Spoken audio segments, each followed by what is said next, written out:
nicotine, like not my nicotine vapes that I would usually be hitting all day, every day. You know what I mean? Right. So yeah, going from like a lot of nicotine regularly to zero is a bit of a weird adjustment to cold turkey like that. Did you have a reason for doing that, or you just felt like it's expensive? I had a mushroom trip with my cousin, and like I had this like experience during it where I was like interacting with an entity, and it was like the entity was encouraging me to stop the nicotine as well. So it was kind of like a conglomerate of reasons, but like yeah, just at the time just felt right to suddenly stop. Yeah. All right. I've been like that in the past. Like I'll just randomly just decide, oh, I'm going to stop doing this now. And even if it is something as addicting as smoking, I can just stop smoking all of a sudden, you know? That's a good good mentality to cultivate. Yeah. That you have power over that. Well, yeah, you can just do that. It gives me, I don't know what the word for it is, but it gives me like a self-assurance, like no matter how bad things can get, if I want to, I can knock it on the head in a heartbeat. You know what I mean? It's nice to know that deep down, like I can just suddenly boof and just cold turkey a habit like that. Right. But if you relapse one time, then that kind of breaks your mentality. Yeah. Because then you know that there's that possibility that you might not do what you say you're going to do. It's always the first like few days that are the worst, and and you can kind of tell if the mentality is working by how easy you get through those first few days. Like if the first few days are like the worst few days ever, and you're like, oh my fucking god, and you're like you're struggling every day to not even think about it or whatever, then you know you're not going to get through it. But as soon as if you go through the mental process of like 100%, yeah, no, I'm just done. If you mentally check in your brain, like, yeah, we're just going to stop that now.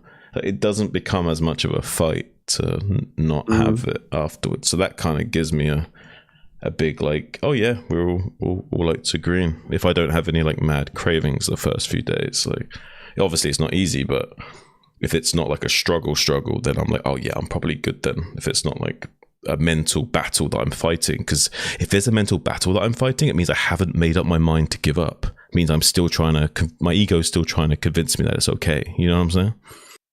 Right. It wouldn't even be a battle to begin with if it was working. So that's my litmus test. If I have any issues on those first few days, I know, okay, something's wrong. But if I don't have any issues the first few days, I'm like, okay, the process still works. Yeah, makes sense. I just had a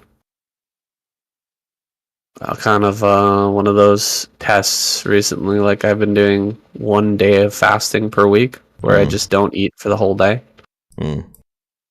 And I did that with my wife for 8 weeks in a row. And then on the 9th week, I was just like, I just don't want to do this anymore. I don't feel it. We did it. We got to like 8 p.m. and I didn't feel good. I didn't feel right. And I was like, I just need to stop. Yeah. But I felt bad afterwards. I was like, just needed to finish off the day. God damn it. But whatever. Yeah. Well, kind of like undermined myself, but at the same time, it's like I was doing it for my health. So if I don't feel good, like, why am I doing it? Yeah. Yeah. You got to find the balance at the end of the day. There's no point doing something like that if it's not actually benefiting you. But you got to find the line. You got to figure out, okay, is it just my ego trying to convince me, or is it like actually like, okay, we need to be careful about our well-being here? You know what I mean?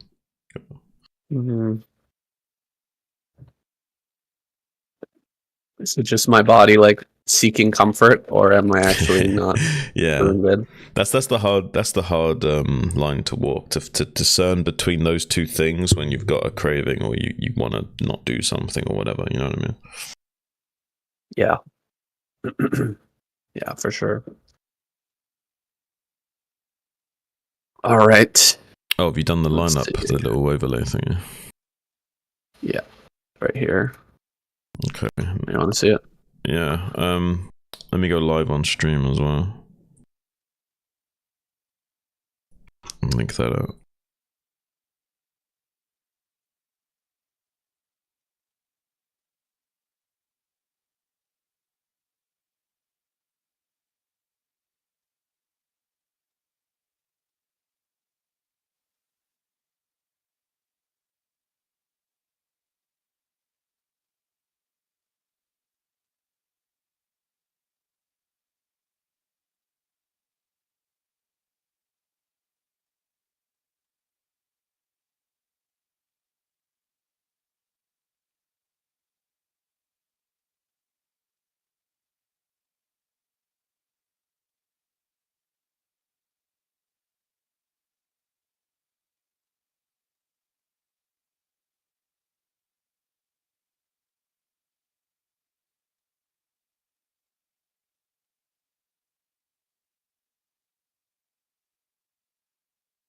Alright, let's go link this shit out.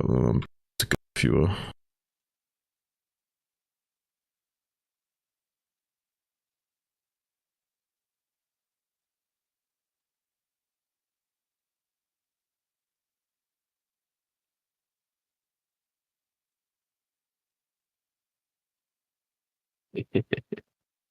What?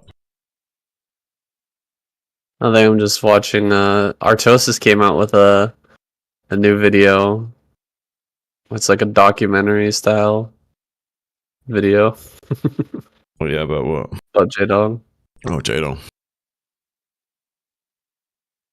I'm listening to his voice and I know what he's doing and like reading off of a script, and it's just funny to me because I've done the same, and it's hard to not sound like you're reading off a script, but it really sounds like it.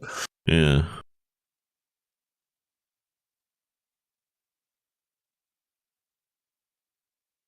Really tough.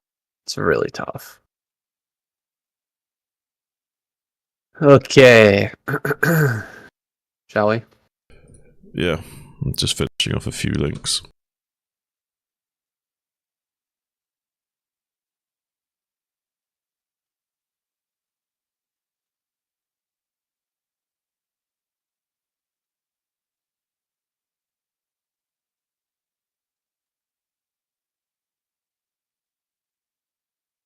There we go.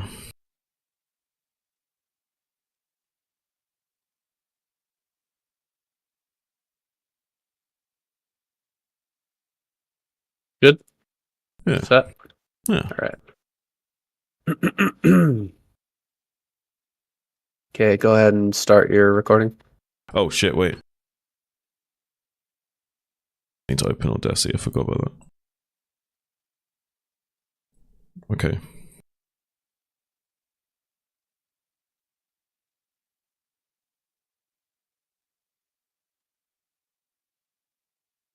Ready.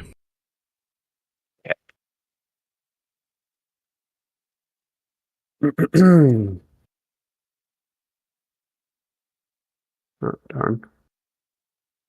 I don't have any sound. Hold on a sec.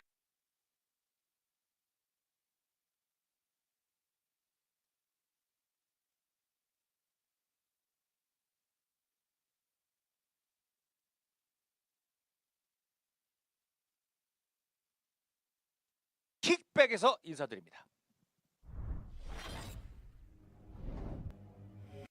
그 지난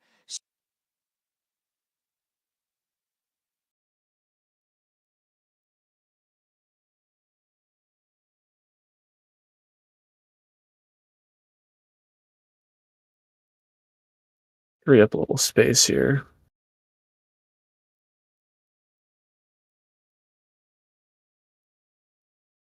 Too much.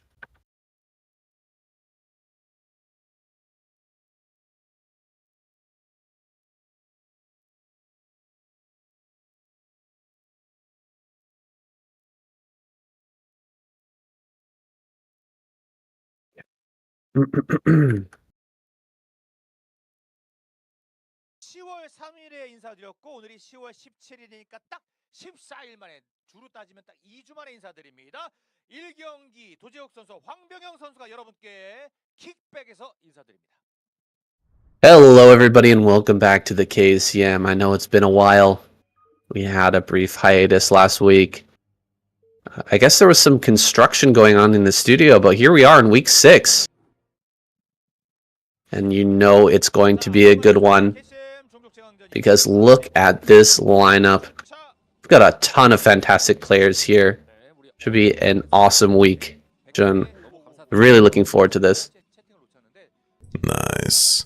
Yeah, I've been a little bit of a hiatus, one extra week of downtime before finally able to get back into the action. Looking at the lineup, no Sulky, it seems. But this is looking pretty scary from all full 3 squads, though. Royal Shark Barracks is a pretty fierce lineup, and then Best Mini Bisu can't really get much better than that, and Hero Jaedong Action.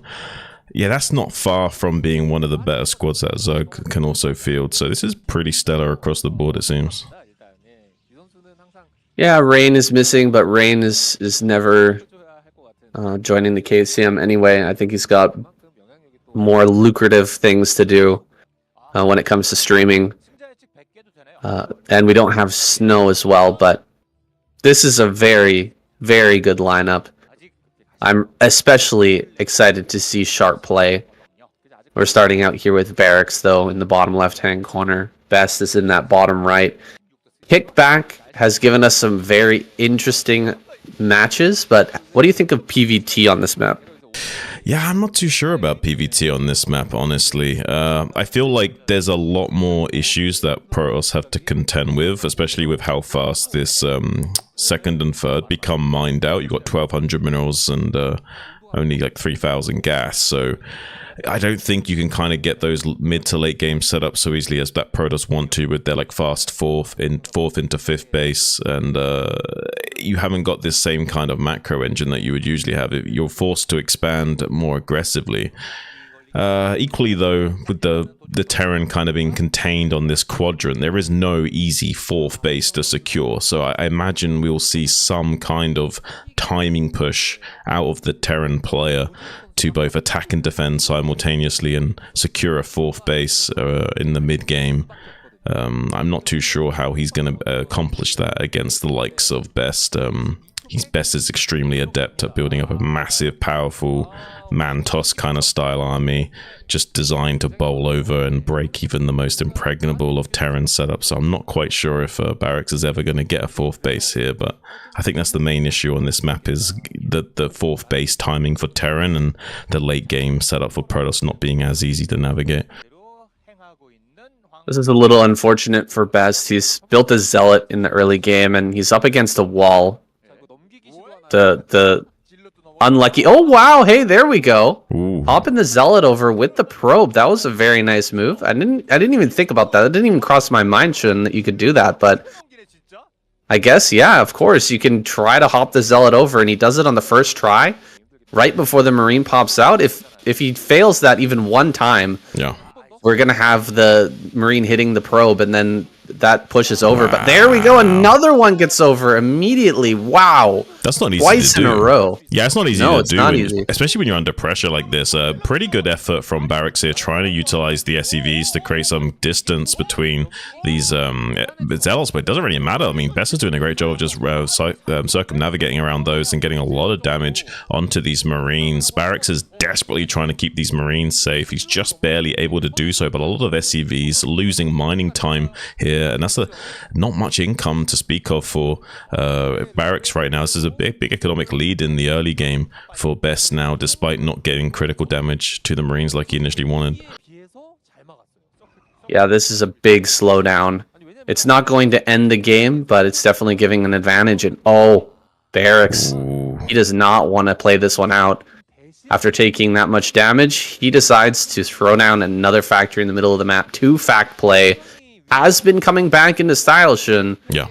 We've seen it a lot more recently. It felt like a solved build. It seemed like Terran players just couldn't utilize it anymore, but it is making a comeback. It is becoming more viable in the most recent meta. it's with varied success, but I think it could really surprise Best. This is a map there where you expect the Terran to be bunkering down on 3 bases. You don't expect them to be going for 2 factory, and especially not 2 factory with 1 on the map. Yeah, I mean, he's not even set up to like sim city this wall in right now, so it'll be extremely easy for him to get these units into the main base of Best. This is going to be a little bit awkward. One thing going for Best is that a lot of these Marines have already been softened up, so they won't be tanking as many shots as usual, but it doesn't really matter. This could be a lot of damage coming out from Barracks here in just a second. SEV even going to get in and see the good news that there's still just 1 gateway worth of production right now.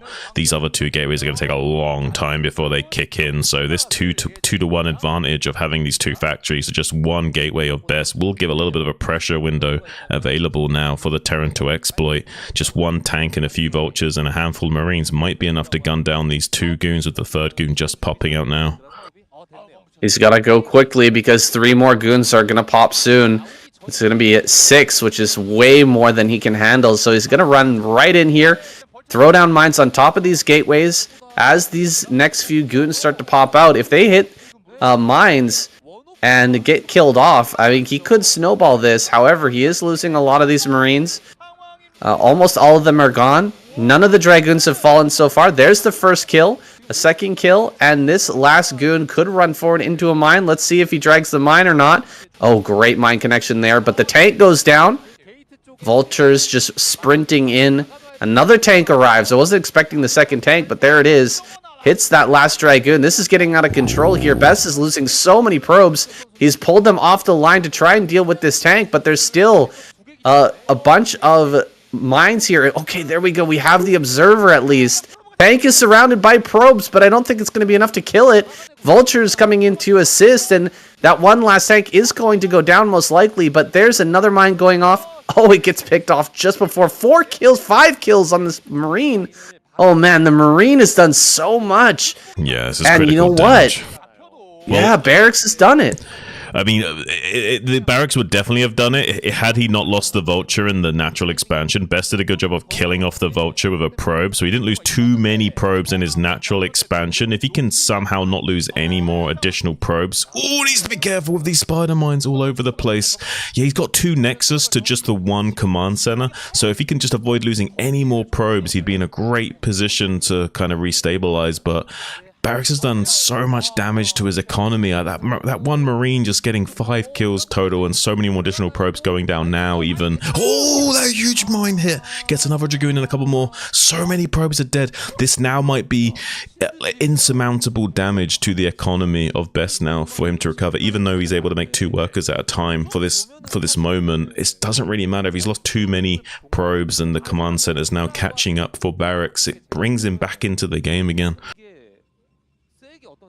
I'm not quite sure if this is the correct vernacular, but I believe this is something called Whirlwind Terran, is where you kind of get the advantage. You start to throw the Protoss player off balance, and then you just keep throwing Vultures in to all the bases and pressuring, and they just can't quite get their footing. They can't quite stop you from killing more and more probes, but it seems like the winds have subsided and Barracks wants to expand. He's taking double expansion behind this and trying to propel his macro forward. Off of that damage, he's going to try and get more ahead. Let's see if he can survive Best's counterplay. Yeah. It's going to be a little bit of time before Best, I think, will be super comfortable moving out. He's going to just try and stabilize his economy right now, get this 3rd Nexus going. But look, Barracks is not, like, shying away. He's also powering up. He's got his 3rd CC already en route to being a problem for Best to have to formulate a solution for later on. I don't really see many counterplay options open for Best, especially if he's not going to be getting any shuttles right now. I think he may just try to be identify what even is the range of play available to Barracks with these initial 2 observers, and then he's going to be making some critical decisions. Is he going to be going into just Reaver tech to slow down any kind of push timings from Barracks here so he can get his own economy off the ground, or is he going to go for some very fast tech play to see if he can try and find an opening to punish Barracks, which I don't think is going to be an option here. I think he's going to have to try and play a straight up game and hope for the best. It feels like Barracks has too much time. He's going to get a full turret ring up. I don't think there's a window to punish. I wonder if Best... good bet would be for Best to just take a base in top right. Just start taking more expansions and propelling his macro ahead. You know, Barracks doesn't have a high factory count, and there's going to be quite some time before he's ready to push either. So maybe just taking more bases, getting an economic lead over this 3-base Terran. You know, these don't last for very long. So if you could take a base up in top right, you know, secure another main, right? That's going to last a lot longer, and maybe you can weather the storm. Maybe you can grind down Barracks until his kind of economy flounders and these mineral fields run out. It's going to be going up to 4 factories, so it kind of gives me the impression he wants to do some kind of timing attack, or he's going to need these kind of factories to even think about securing a 4th base, despite already being in a good position.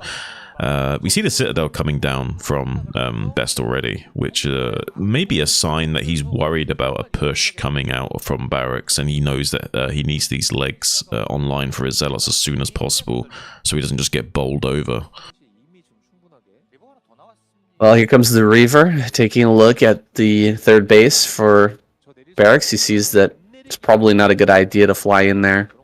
Would end up losing the shuttle, and if there was a push coming immediately without the shuttle and Reaver, he would likely just perish. Best is getting ready to take a base in the center right. It's not the base I was expecting, but it will provide him some additional income that will allow him to mine slightly more than the Terran player, and that's always a huge requirement for this matchup. You have to be mining more, and Best hasn't been mining more than Barracks for quite some time. It's just been even worker count, most likely, even supply, and now Barracks actually slipping ahead 10 supply. It's very, very scary. I think Barracks is, barring any very large mistake or poor engagement, should be able to take this game if he just plays it out perfectly. Right. Yeah, I mean, Best is going to need some pretty good Reaver micro, and will need to slow down this push quite significantly. He's got quite a lot of gateways online, and he has got his Citadel out prematurely to make sure his leg enhancements are online touch earlier than maybe they would usually be, so he doesn't just die outright to the push of Barracks. But it's still a very scary push to deal with. He's going to have to make these siege tanks siege over and over again several times just to buy enough rounds of macro to even have an army available to start to combat this, much less actually defeat it. Ooh, great shot there. Excellent job. I don't typically think of Best as being the most charismatic. I want to say charismatic, but that's not the right word.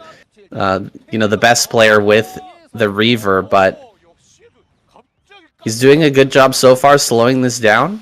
I think more of Best is just the giant masses of units and, you know, perfect macro to overwhelm the Terran player, and he's not going to have that this game, so he's really relying on these Vulture Reaver engagements to pick off a lot of this bulk from the Terran army and slow it down enough so that the Zealots can overwhelm everything. And he's actually reduced the Vulture count by a lot.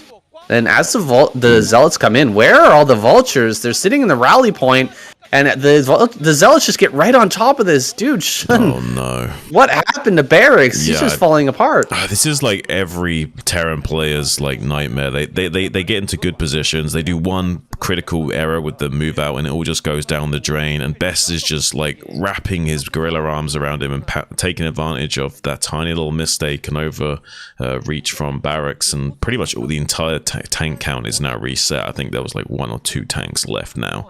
He has got quite a few Vultures still rallied across, so maybe he can get on top of the rally point of Best right now, start laying down mines before more additional units can get out of this choke. Maybe he can start to set up a contain here and start to get get some pressure going on Best. There's some window for punish still available to him, but not many tanks left in the arsenal. It's going to be much more difficult to get this contain going. Already Best trying to do a good job of shutting down many of these attempts at contain by cleaning out the mines and killing one of these tanks, trying to shuffle on down to the western side of the southern flank. Now getting both of these siege tanks, it looks like. I don't think the contain's going to be too successful for a while.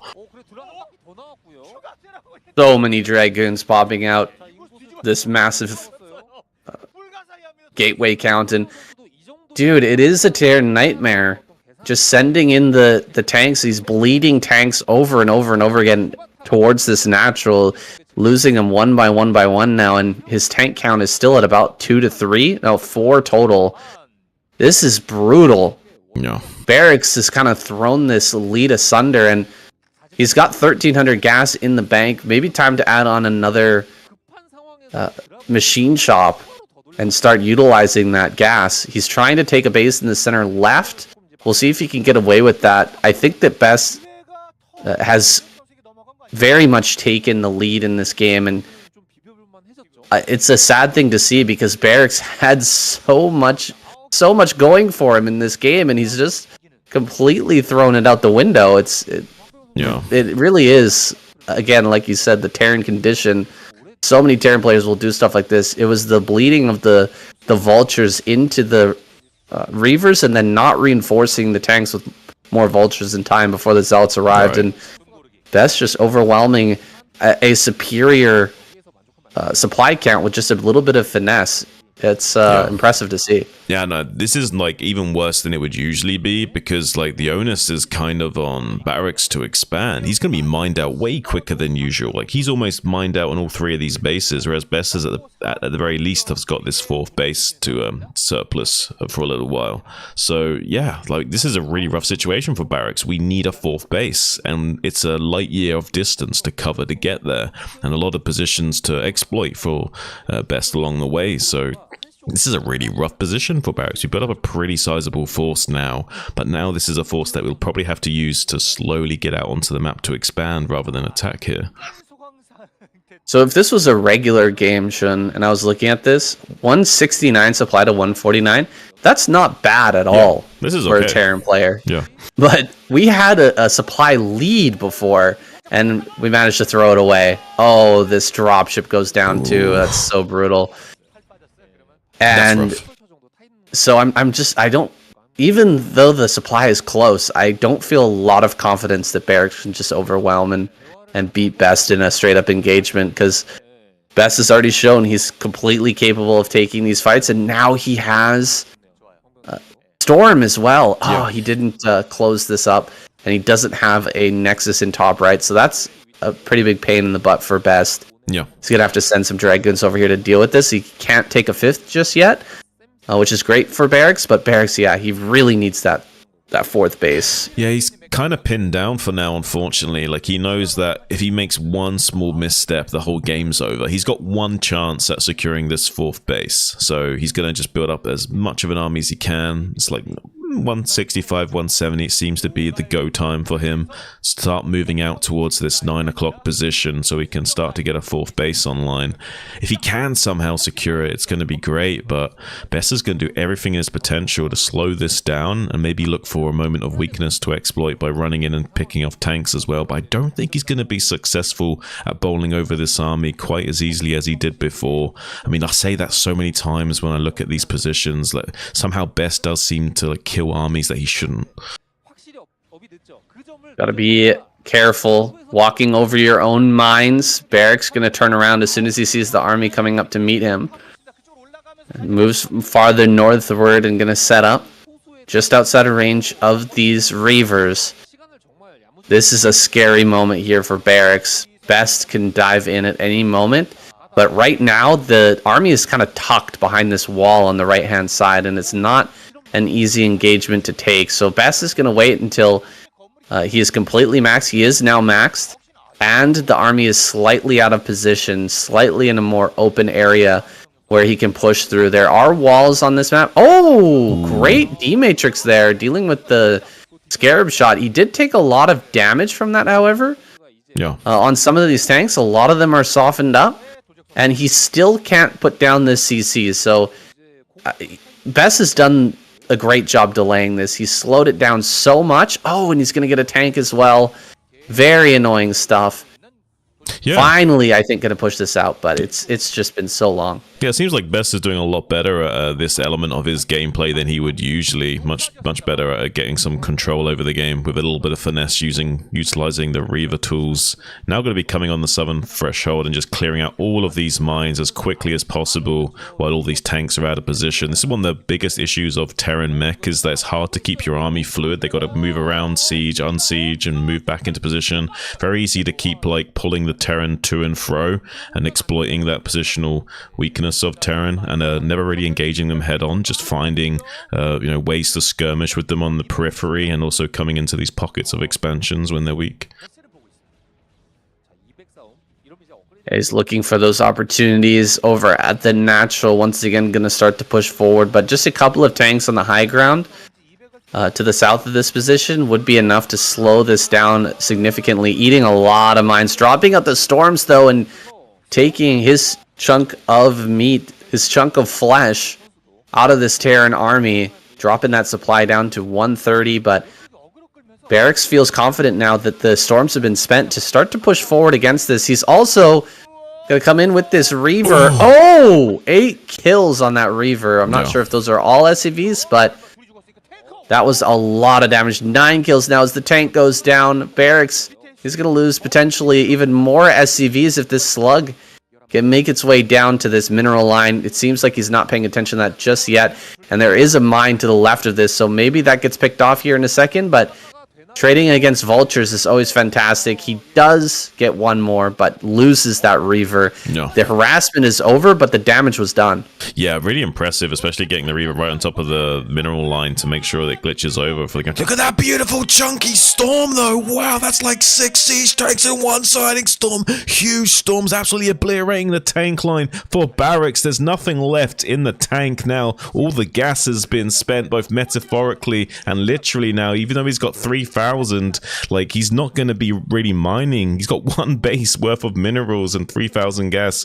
He's going to have to make a lot of machine shops to replace those tank counts. Holy, that was so many tanks dying in just such a short span of time. Wow.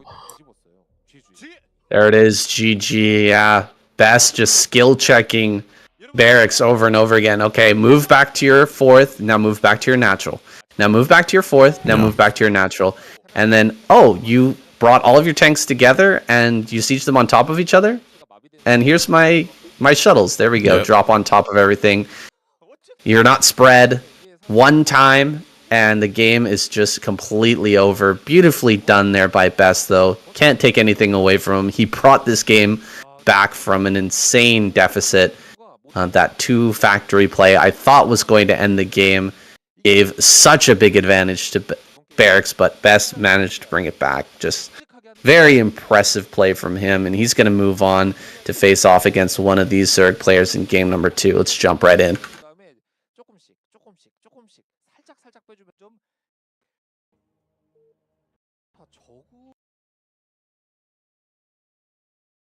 Okay.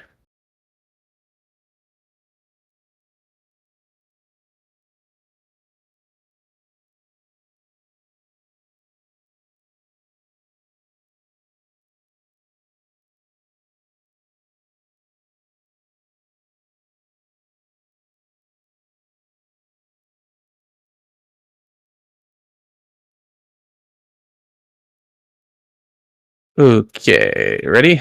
Let go.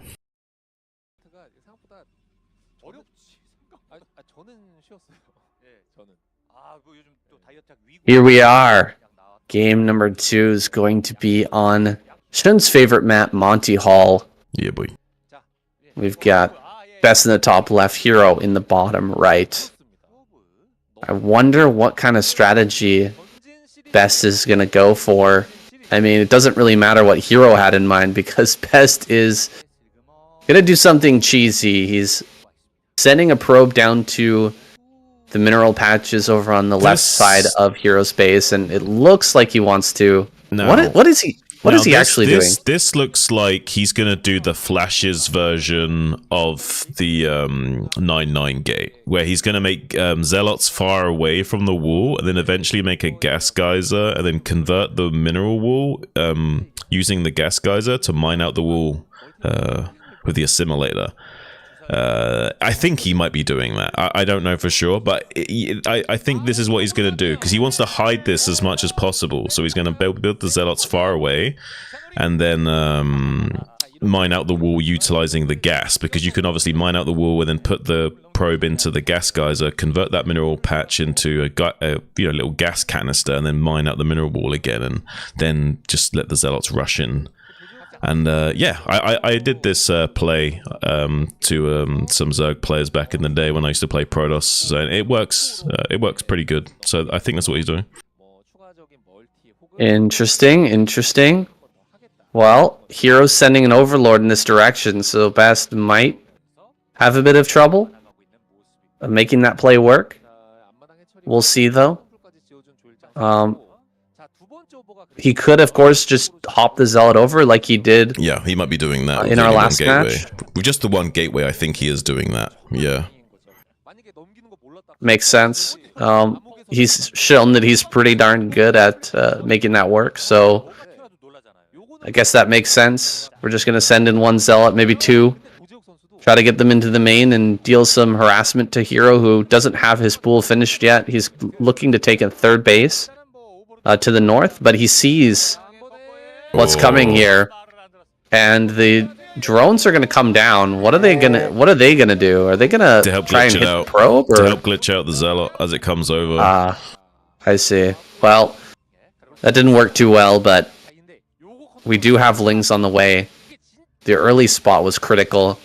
Hero will be able to hold this. It's just how many drones can we manage to kill? That's a great drill. A very, very good drill to start things off. He's already done half the HP off of this Zealot, and my goodness, is Hero good. He's just going to completely block this. Yeah. I mean, this is like 101, and he's got very good fundamentals on getting the Lings back behind the mineral patch 2x2, kind of like a Noah's Ark there, just making sure everything is neat and ordered. All the I's are dotted, all the T's have been crossed, and he's really taken the wind out of the sails of Best here with this initial pressure play. Yeah, Best is not getting the damage he was looking for, but he gets a drone. There we go. Finally getting something for this investment with the Zealot. But just one drone, it doesn't feel that good. Yeah. Hero can just mine out this wall and send Lings through to kill that gateway. You're never going to be able to produce enough Zealots to hold off the amount of Lings that Hero can build. One Dragoon pops out, going after this Overlord. Unfortunately, that isn't over high ground. A little bit of an oversight there for Hero, but maybe it just barely makes it out of vision. Unlucky. Sometimes you're unlucky, honestly. Sometimes it's just luck. See? There it is. He loses it. That is painful, losing one of your first couple of Overlords. Yeah, this is a long supply block for Hero in the early game. It hurts more than any other time. A third base will come up. Hydralisk Den is down. And so Hero may be wanting to mine that out and start to try and kill that gateway, get a Hydra push going towards that base. Now he can't mine it, though. This is very smart play from Best. Yeah, Best is Nikocado Avocado over here. He's always 2 steps ahead. Look at him. Yeah, he's currently wearing the fat suit and mind gaming the hell out of Hero. Can't quite get a good read on his opponent's power level just yet. Gonna have to put on that Scouter and get a more accurate reading. Hopefully it doesn't blow up on him. But yeah, I don't know. Like, Hero's got a third base coming up now. If he can just not, take too much damage to these initial Corsairs, this could still be a good game for Hero. I mean, he just needs to stabilize his economy going into the mid game, and he's already got a few Hydras positioned to not lose too many Overlords, so he might be propelling himself into a strong mid game here still. Oh yeah, for sure. He can definitely play this out with the 3 bases going, and how robust Hero is, even in these wacky situations. I think we should still get a good game out of this. Monty Hall mid and late game CVP is pretty insane, but I think Hero can definitely handle it. And I mean, what is his follow-up play to this? Do you think we're going to see drop this game? Is he going to work in or his way up into Mutalisk? I feel like that time has kind of passed. We're a little bit far behind. Oh, double Robo K. That's going to take control of the game once again. He's just dictating the pace here. Yeah. Okay, it looks like it's going to be Mutalisks will be forced anyway. It'll probably be Reaver Serre, and then we'll have to have a Mutascourge fleet of some size just to have some kind of way of dealing with the mobility of Best. Usually you wouldn't be so scared of Reaver Serre, especially on the ladder, just because, you know, it's such a hard build order to execute. One of the hardest build orders to execute for Protoss players, actually. But at the pro gamer level, they can obviously execute it just fine. So as Zerg, you have to really respect this.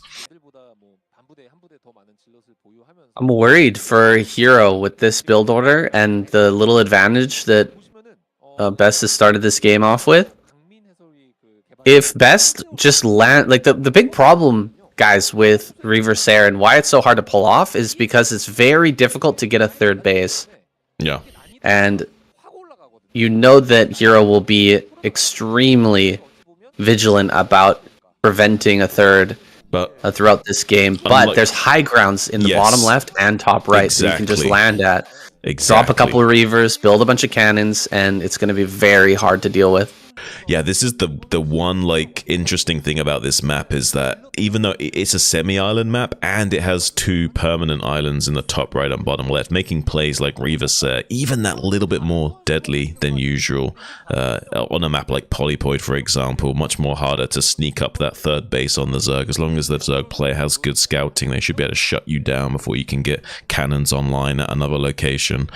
But yeah, unfortunately, for Hero on maps like this, he's got a kind of guaranteed third base with these island bases. So with the air superiority of the Corsairs, he's kind of forced to make some kind of Mutalisk Scourge fleet. Oh my gosh, this is a huge pick. That's a huge pickup right there. Doesn't necessarily kill the Reavers, but it doesn't matter. Just shutting down the utility of those shuttles is huge right now. That's massive, yeah. Best trying to hide that shuttle in a location he didn't expect Hero to scout, but that is super impressive. Hero finding that shuttle with the map being as big as it is and Scourge vision range being as small as it is, like how are you ever gonna find that on a map like this? And he finds it somehow. He finds that, manages to pick it off. Even though it wasn't just sitting over the robotics or anything, it was in a hiding spot. Right.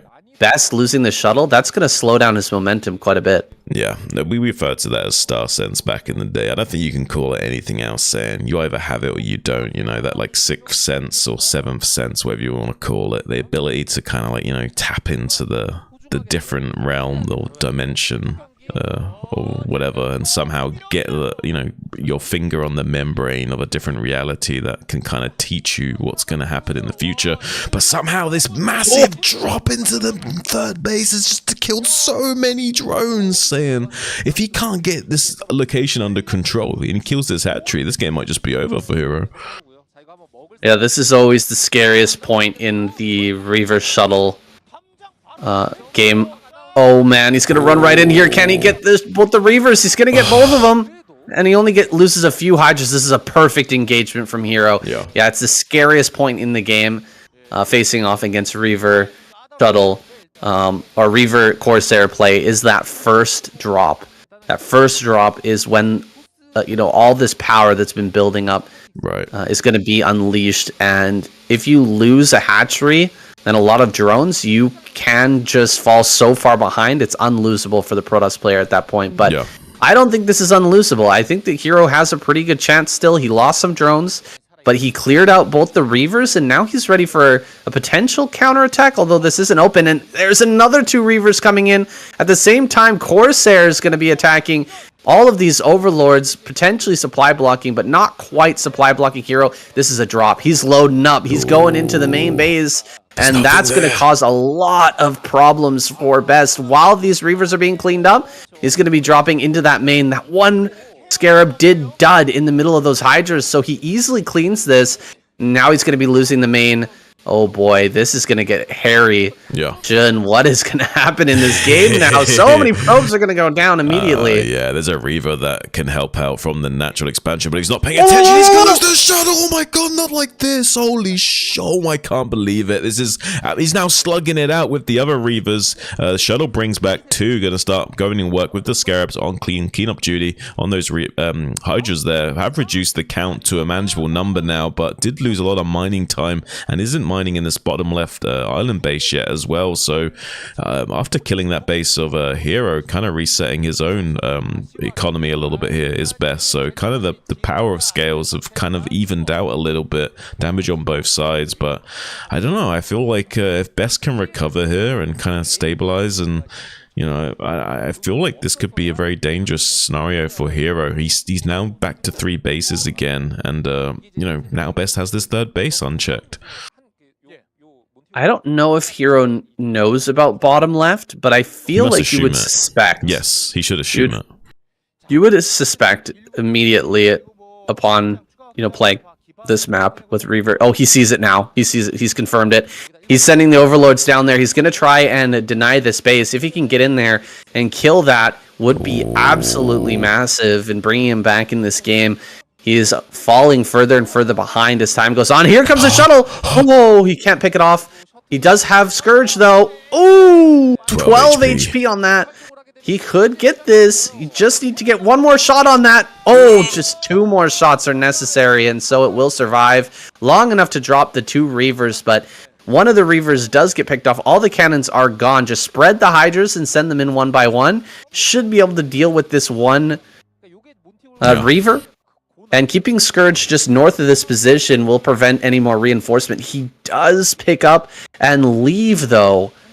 Weird. Not willing to fight. You can bait out the Scarabs with the drop tech and just keep picking up the Hydras as well. Like, it's not too hard to micro down that Reaver if it hasn't got any support. So I'm a little bit surprised that Hero hasn't elected to do that. I think he's realized now, like, oh, hang on a minute, I can just use my drop tech to out micro the Reaver here. No, he's just going to drop right on top of it. He does lose most of the Hydras. Yeah, I'm surprised to see him not pick up and dodge some of these shots. Even I can do that. That's kind of crazy. He's not even attempting to do that. Yeah, there's not a whole lot else going on the map right now. He is droning up a little bit and, you know, macroing out of these hatches, but you would imagine that Hero would at least give that a try. Maybe things have gotten a little too hectic and he's not quite thinking straight anymore. Yeah. It's starting to fall a little bit out of control, but here we go. Dropping Hydras on top of this once again. He does finish that off. And so he will be able to stop this base. And this is actually, this is the biggest moment in this game. This is the big fight, is preventing the Protoss 3rd. And as long as he can deny that 3rd, he should be able to win. However, this counterattack, if it denies the 4th, things can get back into kind of an even tilt here.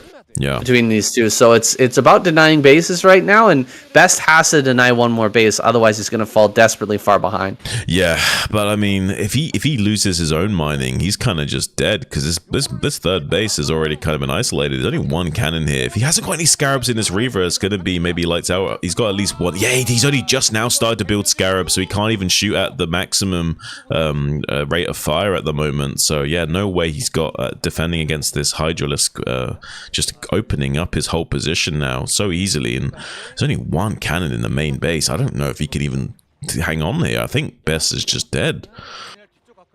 Damn, Best is running out of steam. He's got 3 Reavers to deal with these Hydras, so he won't lose the Nexus at least. And he may be able to just clean up all these, but oh my goodness, the big tech switch into Mutas has arrived. Heroes managed to put together enough minerals and gas to overwhelm these Corsairs and finally force them back. He's on a... Oh, okay, I thought he was going to catch the Corsairs there with some returning Scourge, but those are actually Overlords heading back home to pick up more Hydras and start to drop in other locations. Here comes those Mutas. Gonna pick off 1 Reaver for free. He gets the shuttle as well. The Corsairs are coming down to assist, but they're a little bit too late. Best is falling apart. This has just about been dismantled. Yeah, I think this is the last little hoorah of Best. I mean, technically, there's enough Corsairs to beat these Mutas. It's 5-3 with upgrades, and the Muta's already softened up. Technically, the Corsairs win that fight. Hero knows that. That's why he's not going in. But this game is more or less over. It's just that Hero's not stupid enough to like take battles he knows he can't win right now. So he's going to like reconsolidate and then go in for the jugular in a few moments here. But 96 applied to 40. The writing is on the wall for Best. There's no real way of recovering here. He can, you know, barely afford to throw some minerals together to keep building some probes here to restabilize his economy. Has a little bit of a counterplay potential with these 2 Reavers, but after that there's going to be no more available options for Best going forward. Has got so many kills on these Reavers though, it's kind of insane. Like, if he had perfect micro, maybe he'd get something done here, but there's just no utility. GG. Masterfully done by Hero. Everything aside from the drops in the bottom left was very well thought out, very well executed. It's so tough when the Protoss takes the initiative like that. And you just have to react. You just have to kind of figure out what's going on and have the perfect counter, the perfect reaction. He did, yeah. He managed to put everything together, get those bases out, get up to 4 base. Even though he was losing bases, he was trading back with drops. And he was just forcing barely, the attention. He was just barely getting in on top of that 3rd base, like right as the 2nd and 3rd cannon were on the way. Like, if he attacks any later, that position is way too fortified, and suddenly, like, Best has got a game on his hands that he can start to slap around Hero in a few moments. So, like, Hero honestly barely shut down Best there. It was a very well calculated game from both sides. Yeah, you're right. That was really close. I can't tell you how annoying it is when you're playing against Reavers there, and you've checked almost every base on the map, and then you find the one base that has 6 cannons and 2 Reavers sitting at it, and you realize that you're going to have to play a 40-minute game. Yeah. That is a very frustrating and annoying feeling, but glad that Hero scouted that in the bottom left, took care of it before it got out of hand. He takes game number 2, and will go up against either Royal or Sharp. Coming right up.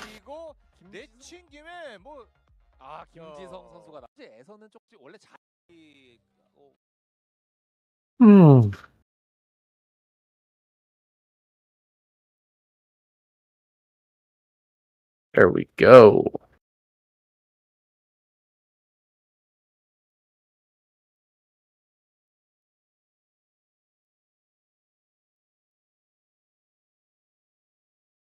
Tough.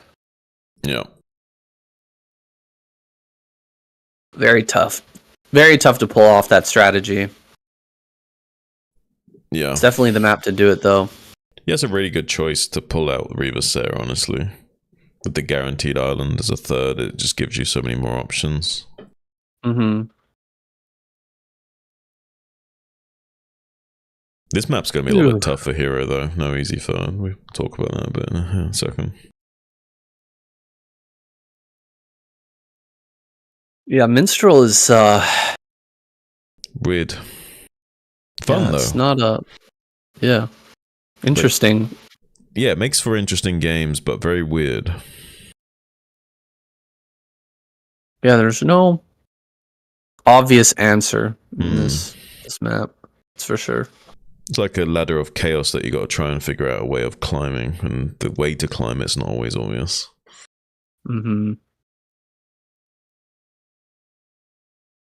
All right. Get it.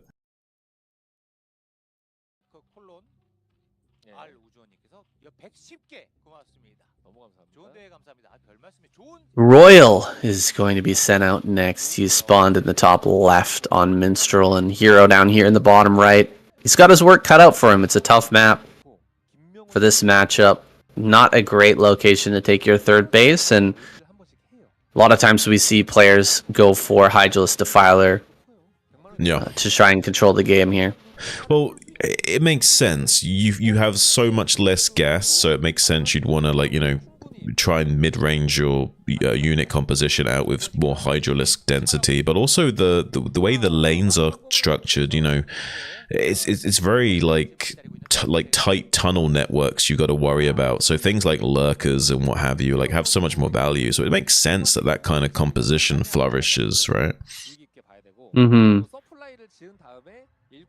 Sending defilers down random pathways with hydras, hitting different bases from different angles is pretty hard to deal with as a Terran player. You can't have marine balls in every single lane. You kind of have to leave spotters out and try to see which direction the army's coming from. But that part of the game, it requires Hero to survive the early game and get himself into Hive and get his upgrades rolling and his macro flowing before moving out on the map. And Royal is fantastic at punishing Zerg players as they're trying to make their way into that position. Yeah, that's very true. Astute observation there, saying. It looks like it will be a 2.5 hatch out of Hero as well, so there will be a lot of room to punish for Royal. And if you do want to punish, you don't want to do that early or mid game. Like Zergs are just too strong in that super late game. Early game they can be a little bit aggressive and threaten you, but during that mid game phase, there's so many options for you to be aggressive as Terran. And I wonder what kind of like poison it's going to be here today from Royal. What's he's going to elect to do? Well, he started off with a little wall in the front, and he's going to get away with it. One Rax fast expand is super strong in the current meta, mostly because Zerg players are not very keen on punishing. And there we go. And no full great pulls, block. Right? No 4-pools in sight, so you get wave walls all day. Yeah, no 4-pool. It's not really in the meta, and Zerg players prefer not to utilize it. I think I prefer that it's not in the meta as well. I don't like to see games end that quickly, but at the same time, I hate to see Terrans just constantly get away with these wall-ins. I mean, I disagree, saying like, I mean, I'm happy to disagree, but I love the idea of like it being like the finals and like people's like games are at stake and they're just pulling out the 4-pool. Like the balls you have to do that. I mean, it's like watching poker no limits. It's just like you need to have some real balls to go for those kinds of plays. And if anything, it makes me super excited, even though the game will be short-lived.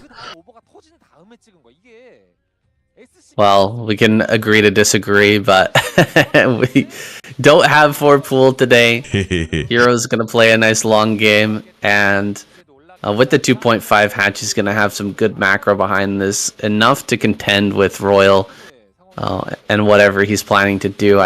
It looks like he's throwing down a few more racks, and he's gone for the Academy. So 3 racks Academy. What kind of build is this, Shun? I mean, this is like a little bit of a weird play, like a bit of a blast from the past, a bit of a hodgepodge, trying to do a sunken bust to kind of take Hero off guard here. And to be fair, like Hero's not sulky. Like Hero's very, very tight with his defenses, but not quite on sulky's level. So if this is going to work against anyone, do it against someone that's not sulky. So I can see him maybe making this work against Hero. He might just barely not have enough sunkens ready in time. Although he is going to be scouting it right now. He sees it. He sees the racks. He sees the extra racks and the timing. So now Hero's got this more mapped. Now Hero's got this more mapped out, and he sees even the timing of the factory, and even almost kills the SCV that was building it. He's gonna get it. He's gonna get it. He's gonna get it. Oh, he can't find it. He can't find it. Good job. Royal sent that into the back patch. Yeah. And so the 2 SCVs in front were blocking. He couldn't get on top of it. Nice to delay the eBay, though. It puts the Terran player a little bit on edge. Like, are they going to actually have these turrets done in time? But no. He's got it well in time. He doesn't have any worry about these mutas getting in before the turrets are finished, and Hero's not beelining it across the map either, so right. This is going to be fine, but spotting the 3 racks is kind of big, and look at this. Royal hasn't even been able to pressure a single sunken colony out, so this play is kind of fallen apart. Like, what was the point of the 3 racks if we're not even going to force any sunkens? Yeah, I mean, it depends on how much control Hero can find of his micro right now. If he can stay on top of the Terran production and keep Royal back right now, this is a world of hurt for Royal. If Royal has done a good enough job of like positioning his turrets and whatnot so he can actually threaten counterattacks, then it's a different story. Then Hero has to actually throw down a crazy amount of sunkens that he doesn't want to. But right now, like, he's not set up well enough that he can just like threaten a counterattack. He looks like he's going to do it anyway, which he probably should, because right now Hero doesn't want to make any sunkens, and he may be forced to if he can get some map control with these Marines right here, right now. The dive through from Hero didn't go quite as well as he'd planned. He had the 7 mutas, he had the one-shot potential, but he missed one-shotting SCVs about 4 times there, so only getting 2 or 3 SCVs total. No. Kind of a bust on the mutalisk harassment, unfortunately, and now he's in this stage of the game where he has to track the Marines and prevent them from just diving into his natural. He can't do a lot of counterattack damage until we have lurkers on the field, until the Zerg has lurkers and some real defense to hold these 3 bases. But he's moving towards the natural. He's going to bait the Marines back a little bit, and as long as the Marines are right in the natural, it's fine. Diving on top of these Marines, he's getting hit from the low ground, so he's going to bail out. Pretty decent engagement there from Hero, but he loses a few mutas and drops quite a bit of their health as well. Honestly, yeah, a little bit of a blunder there. Maybe not trading out quite as well as he was hoping for. But he has got a lot of Mutaling out on the field, so if one little mistake from Royal and suddenly these Lings can start to get some beautiful trades coming up here. If he doesn't want to lose these Marines to Lings right now, if he can just buy time and just not die to these Lings, he's going to be in a pretty okay position, can maybe make 1 or 2 fire bats, but instead he sees them, he's going to run back inside. This is great play from Royal, tactically using this choke point, realizes that there's the Mutaling cleanup on aisle 5 just waiting for him a few moments away, and it was a while there before Hero started to build his tech. He was just pretty much building nothing but Mutalisks and Lings before finally making that Hydralisk den. So honestly, like, Royal's ahead of the tech curve. He just needs to make sure he doesn't make a mistake with his army, because right now the power scales are so against him. One little out of position mistake and he could just die instantly. I'm not a big fan of the Ling play, the Mutal Ling play on this map. I feel that Minstrel is really difficult to make this work. Well, in general, just like Ultraling as well, like, it's just not as good on this map. You can't really get the good surrounds. Yeah. Think about how the Lings were coming up across that bridge. That's not a good place to surround. Just the only spot that's any decent is where Royal is standing right there, but as soon as he hits the stim and starts to run back, it's again not a good position to dive into.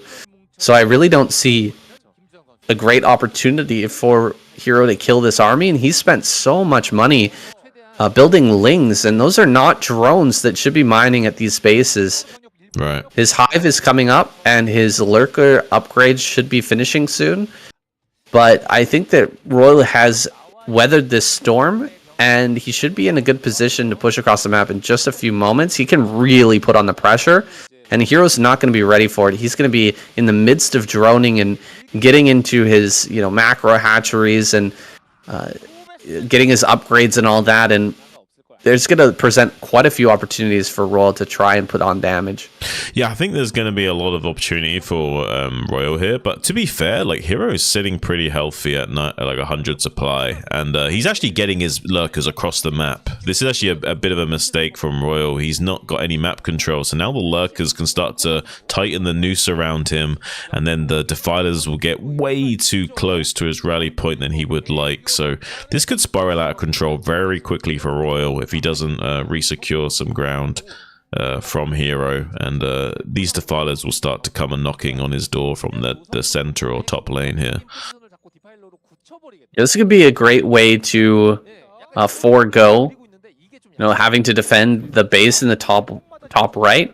As long as you've got pressure on the Terran player and they don't have drops on the map to punish you, keep them back, keep them forced into a corner. Oh, here we go, a bust over in the top, but these lings are going to come in very handy, helping out the lurkers. And look at this, he's going to dive right on top of this bioforest, picking all of that off. He can start to shove forward even closer and almost contain Royal right up inside of his natural. This is getting really scary. Yeah. Defilers are going to come out soon. There's still a path for Royal to get out on the map if he heads south, but that doesn't help him to defend against this incoming Defiler. Defiler's making its way across the map. There's still lings here for the consume, and there's a lot of lurkers ready to go. Hero's about to close this one if Royal doesn't make something happen very soon. Yeah, the Defiler's basically just like a queen that's diagonally moving across the board and is about to put Royal into check. He may even just give up as soon as he starts to see these Dark Swarms come down. It's going to be an absolute nightmare. Here comes the orange clouds of death, like Dorito cheese dust, whatever you want to call it. Like, this stuff is just an absolute nightmare for Terrans to deal with, especially when it's on your rally point right next to your mining bases. So these last for like whole entire minutes, and you can't really do any damage to them underneath the Dark Swarm once the lurkers are borrowed, unless you got like fire bats, and without defense matrix, the bats will probably not even live long enough to help you kill the lurkers. So it's pretty much just a situation that involves nothing but death and carnage for the Terran player, no matter what. As we can see here, small counterattack going to be coming into the natural expansion of Hero, but there's still too many units in the rally point to make that big anything of fruition. So it looks like this is going to be the last hurrah of Royal before he finally concedes. Royal wanted to get in between the rally point and his natural, but there's so many pathways on this map. Yeah. It's so easy for Hero to just walk Defilers in different directions and eventually get one to the front. Yeah, use the Nidus, send them around the top side, use the different pathways that are available to them. And this army sitting out in the middle is going to be doing nothing but holding ground and not preventing anything from making its way over. He does bring this army to the back, but it's been plagued, and with just a bunch of lings surrounding, and it's done. It's wiped out. Yeah. Royal is seconds away from tapping. He still has a good number of vessels, so he can continue to irradiate, but without this mining at the natural and getting forced back, it's just a matter of time. The Defiler will eventually make its way to the front, and there goes all the Marines. Before the Defiler even arrives, everything is already dead, and these lurkers can win the game. Not even necessary the Cheeto dust on top of the barracks, but it's just going to be a part of the nail in the coffin. This is what happens when you let the Zerg get an easy 3 gas on Minstrel. I mean, I think this is a big mistake from Royal to even allow Hero to get this set up in the first place. I think it's a little bit deserved from Royal. I think he should be way more on top of Hero in this game and not letting him get away with things like this. A little bit of an unfortunate performance, I would say, from Royal. But really well played from Hero to like execute it to this perfection. Like, it's kind of just like absolutely brutal. With the 3 gases of Zerg, there's just like the vessels will not be enough. Like, the vessels hold off 2 gas worth of Zerg, not 3. I don't know what Royal's doing right now. He's processing the loss or something. He's kind of maybe in disbelief at what Hero's been able to do this game, keeping the pressure on his side of the map and threatening with the lings the entire time. Didn't feel like Royal could even move out, and then suddenly there's lurkers and defilers in his natural. I mean, there's always ways to win, but he committed to the 3 Rex early. He should just have the balls to commit to it. I mean, you got to do it. It's Minstrel. You know that the 3rd gas is going to be exposed. You need to take advantage of that. You can't just sit and wait for lurkers to contain you and then the Defiler Dark Swarm you down. Like, that's a losing play too, right? It's better to take the gamble and at least give yourself a fighting chance in that mid-game phase. For sure. 3 barracks. I really don't see the point of it. Maybe there's some genius behind that wasn't able to show itself in this game. I wouldn't advise it, guys. Stick to your early +1. Early +1 seems to be the meta right now. Royal is great with just 2 racks. Stim Rush too. At least forcing out some Sunkens would have been good.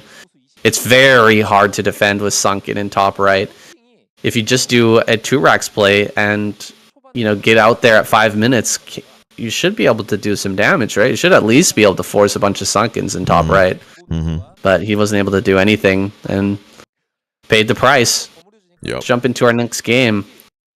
Hero gonna continue on. Mini or Bisu? Who's coming out next?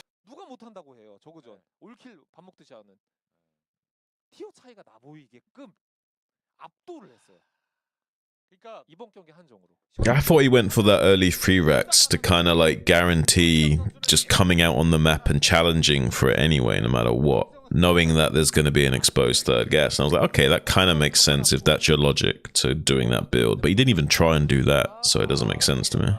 Yeah, it's weird. That didn't really make sense.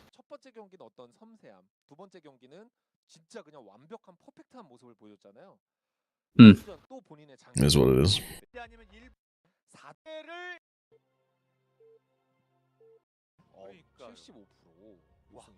All right, Mini, here we go.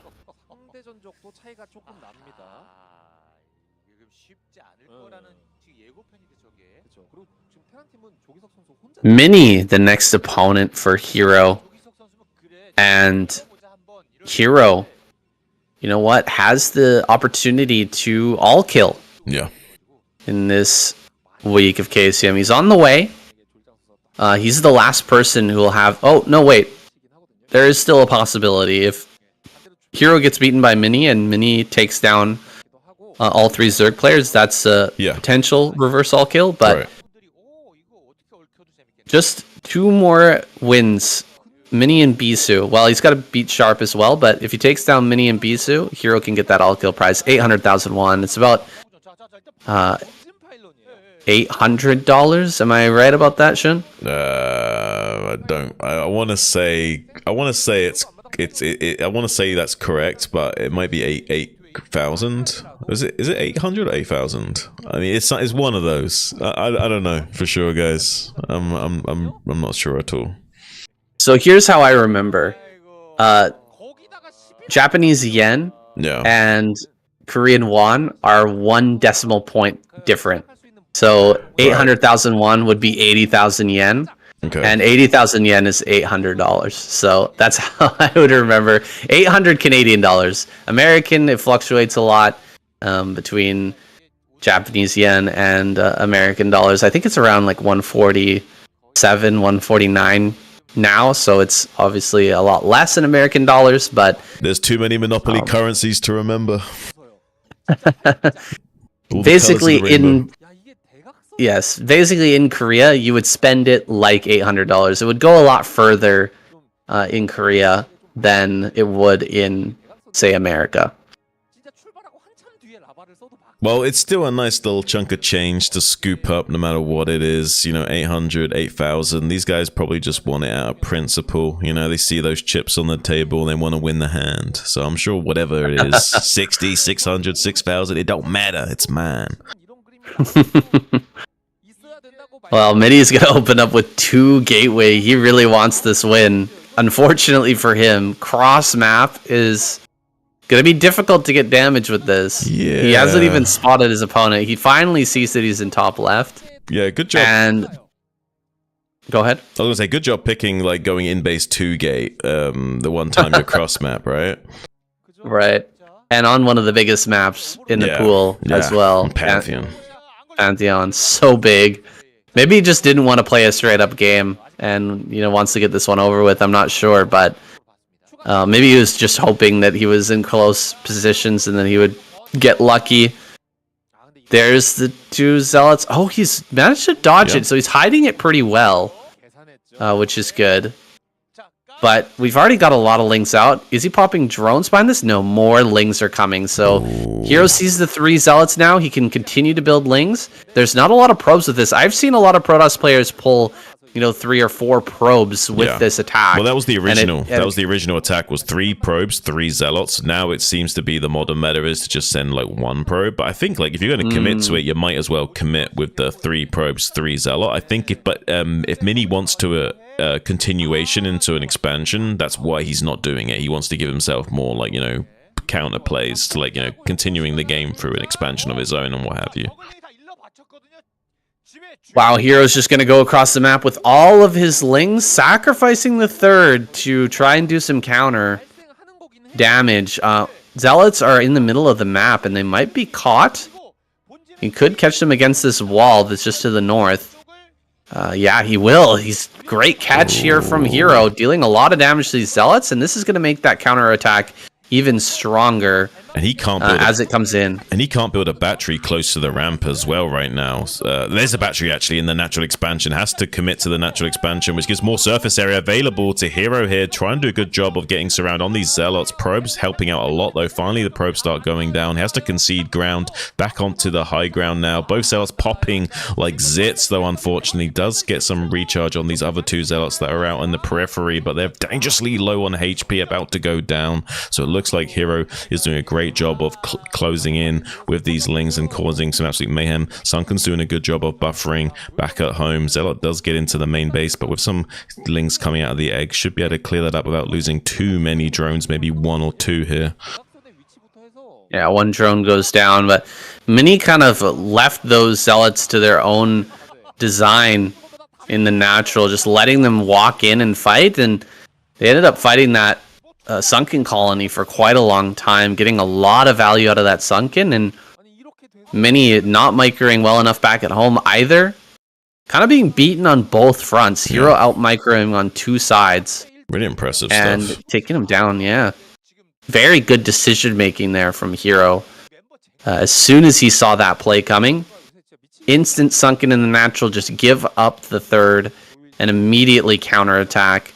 Worked out beautifully. The catch on the Zealots in the middle of the map, of course, was super impactful as well. It allowed him to have that extra time to prevent the shield battery defense in the natural from really getting underway. Having that little bit of damage on the Zealots beforehand helps.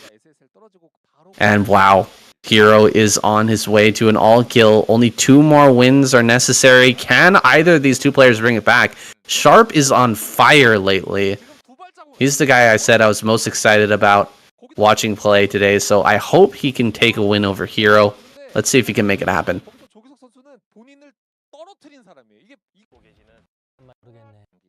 Sharp's gonna do it.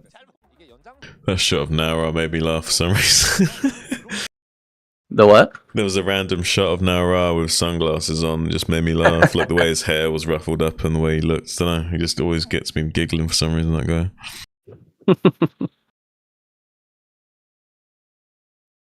Little commercial break in the middle. Yeah. Okay, so I one thing I will say is that Sharp is the kind of Terran that can get under the skin of Zergs like Hero and Soulkey. So I'm very curious to see what happens now. This could be very, very interesting game. Yeah. I mean, he should be under his skin right now, eh? Yeah, and Sharp does things pretty good that I don't see other Terrans try hard enough. Like he's Sharp's the kind of guy to like really try and like catch your muters on the exit, for example, like predict when you're going to run out of the main base and like try and catch them on the exit a lot. Like he does those kinds of fundamental things a lot better than I see some of the other Terrans do, and I think that because he kind of dials it up to 11 on pressure, the Zergs that are used to dealing with like the more mid-rangey Terrans that like can't really kick it into that gear, they can like maybe kick it up to like 9 or 8 or something. They can't like go full overdrive like that. So when someone like Speed or Sharp can come in and like kick it up into fucking gear 11 or whatever, they seem to crumble a little bit. That's right. Well, he showed a lot of creativity in the SSL. Interested to see how this one goes. Yeah, I'm really curious. All right, let's see. Let's do it. Get it.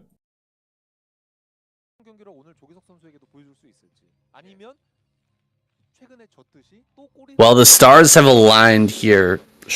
We've got Sharp versus Hero, and without giving any spoilers, this is after their match in the SSL, so it's very interesting. Yeah, for us to get the opportunity to see these two compete again. Yeah, we would, and I'm sure we're not going to talk about the results of that, obviously, guys, for spoiler reasons. But this is a fantastic opportunity to get a rematch between these two guys, and so both Sane and I, and you guys, I'm sure back at home, if you have seen it, also going to be dialed in, or even if you haven't seen it, maybe it'll give you some idea of what's to come between those two guys. Pretty good series. I recommend you watch it if you haven't yet already. For sure, a lot of creativity was shown. Yeah, in that match, and I'm looking forward to seeing more of that. Hero going to be opening with this 12 pool, wall in from Sharp. That's what he's been showing consistently, as most Terran players have. Just going for the wall in pretty much every game. But what will he place behind this wall in? He has a tricky style. It's difficult to get a hold on. Now call me crazy, saying. Call me crazy, saying. But like, we just need to see 4 pools. I'm serious. Like, just like Exhibit A. Like, imagine this was a 4 pool. The Lings come in, and hello, you did a wall in, and now you're in trouble. Like, am I wrong? Mm-hmm. Come on, we need to teach these Terrans a lesson. We need to teach these Terrans not to go for the wall in every single game. Yeah, the wall-in is a double-edged sword. Of course, you can lose immediately to the early Ling pressure from the 4 pool, for example, but it's also the double-edged sword in that you can lose that wall to, for example, a lurker play, or just a well-timed and well-executed Muta attack. Right. Those are some very vulnerable buildings there at the front, but... We haven't seen a lot of lurker play. We haven't seen a lot of 4 pool lately, and players have gotten better and better at dealing with the Mutalisk attack. So there does have to be eventually a trade up, a change in the play styles for these Zerg players. Wait a second, this drone is so low, and the first Marines come across the map. He's gonna lose this. Oh my God! It survived. That is ridiculous. So absolutely close. Ridiculous. 3 HP. Oh my god, my heart was skipping a beat there. That was absolutely insane. And these other Lings are already taking a few hits as well. If he gets the SCV block with the 2 Marines, it's going to be a nice little trade here. Actually going way better than this trade should usually go. This is really good for Sharp. That trade would not usually go this well for the Terran player. So, like, even though he didn't get the drone, I would say, you know, the lost mining time and the fact that he traded better here in the follow-up, I would say that's reasonable compensation to be happy with this position. Yeah, it's not too bad. Usually when sending that first Marine across the map, all you're looking for is to force the drone off the mineral patch for a few seconds, but he forced them back up into the main, and he did lose the Marine, but he killed quite a few Lings. It's not a bad spot here for Sharp. I've been noticing Sharp in a lot of his games recently targeting very well with the Marines in these early game like Ling versus Marine, Naked Marine with no stim. He targets very well. I think he's been putting in extra effort into his bio control, specifically lately. I think, and I think he has been trying to showcase that more than anything else in his play as of late, and that's been shining through a lot. I think that's one thing you can notice more about his play, is that his Marine usage is, pun intended, a lot more sharp.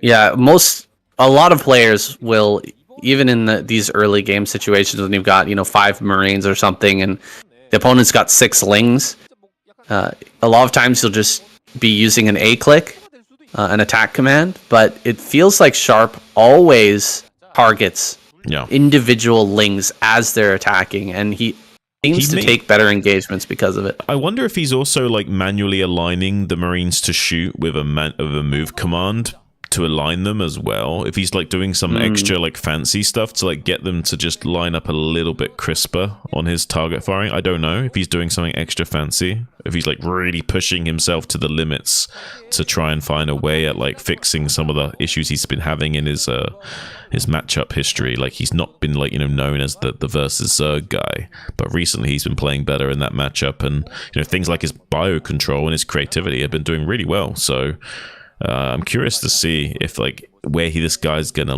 land up in the future in like a year or 2 years time. Like how is he gonna still like play and be a pro gamer? Or do you think this guy is likely to retire soon?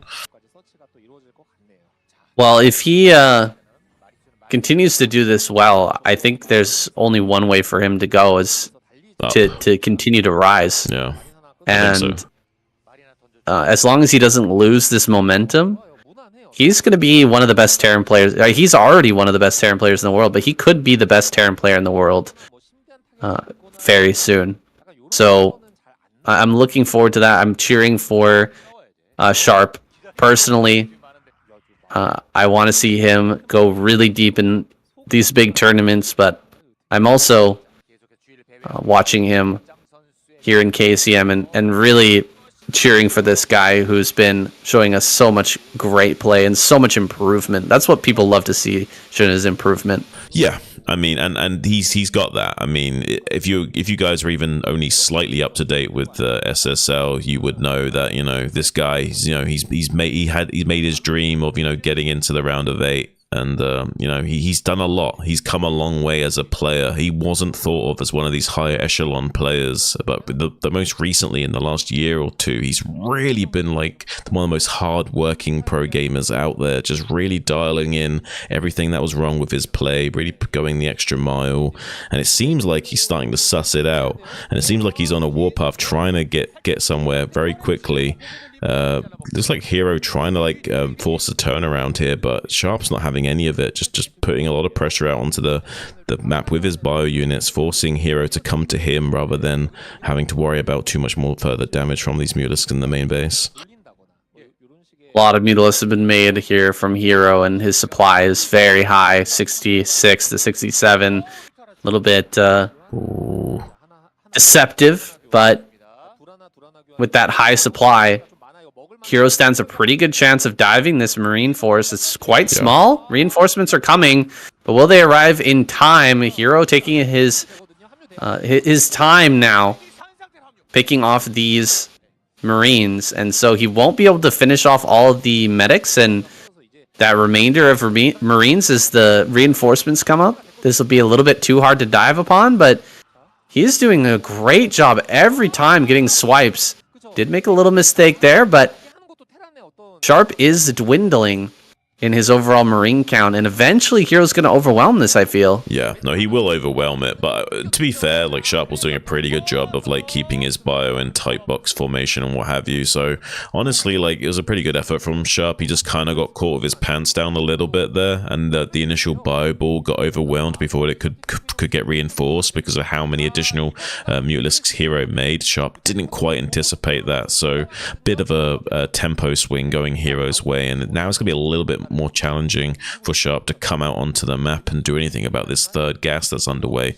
Yeah, I feel like this is going to be Hero's game to shine now, because there's not really going to be much counterplay options available to Sharp for the next moment here. This is the critical weakness of Zerg, is transitioning now into Hive, into Lurkers and what have you, but now that he's shut down the initial push, looks like Sharp's going to be relegating to a Valkyrie timing at 10 minutes, maybe trying to come out onto the map with some Valkyries and seeing if he can hit like that, but I'm not sure that's going to be in time. I think by the time he gets there, it's going to be too late, right?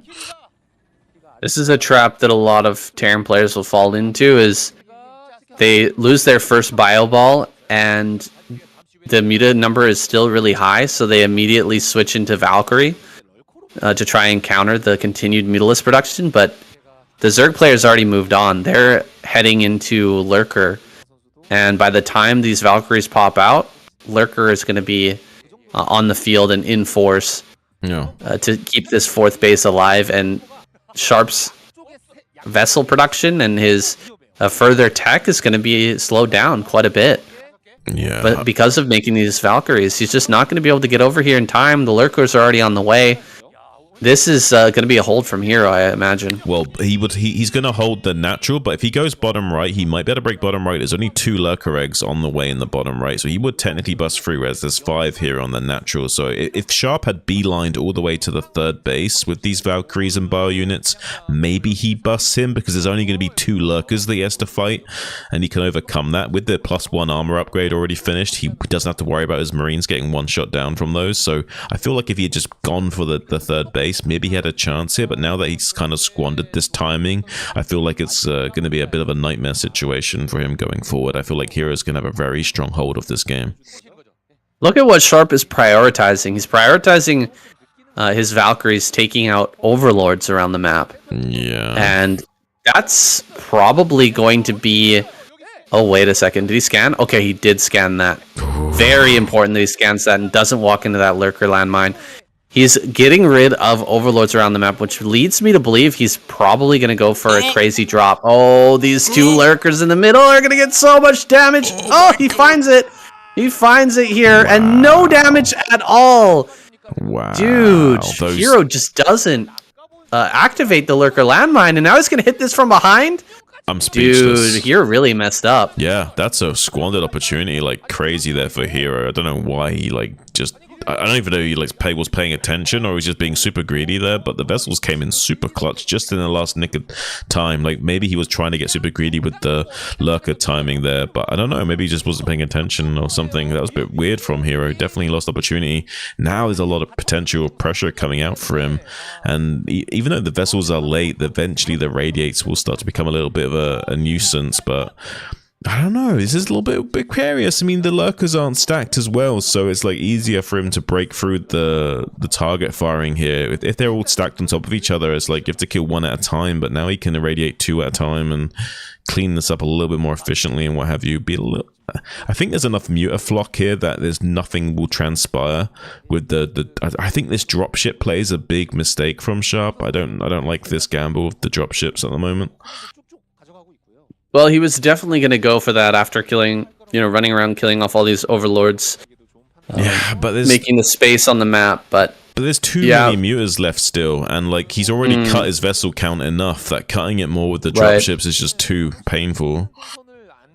Yeah, I know what you're saying, and it makes sense. Gonna lose these 2 Valkyries, just kind of throwing them away. A little bit sad. They would help a lot with a drop like this.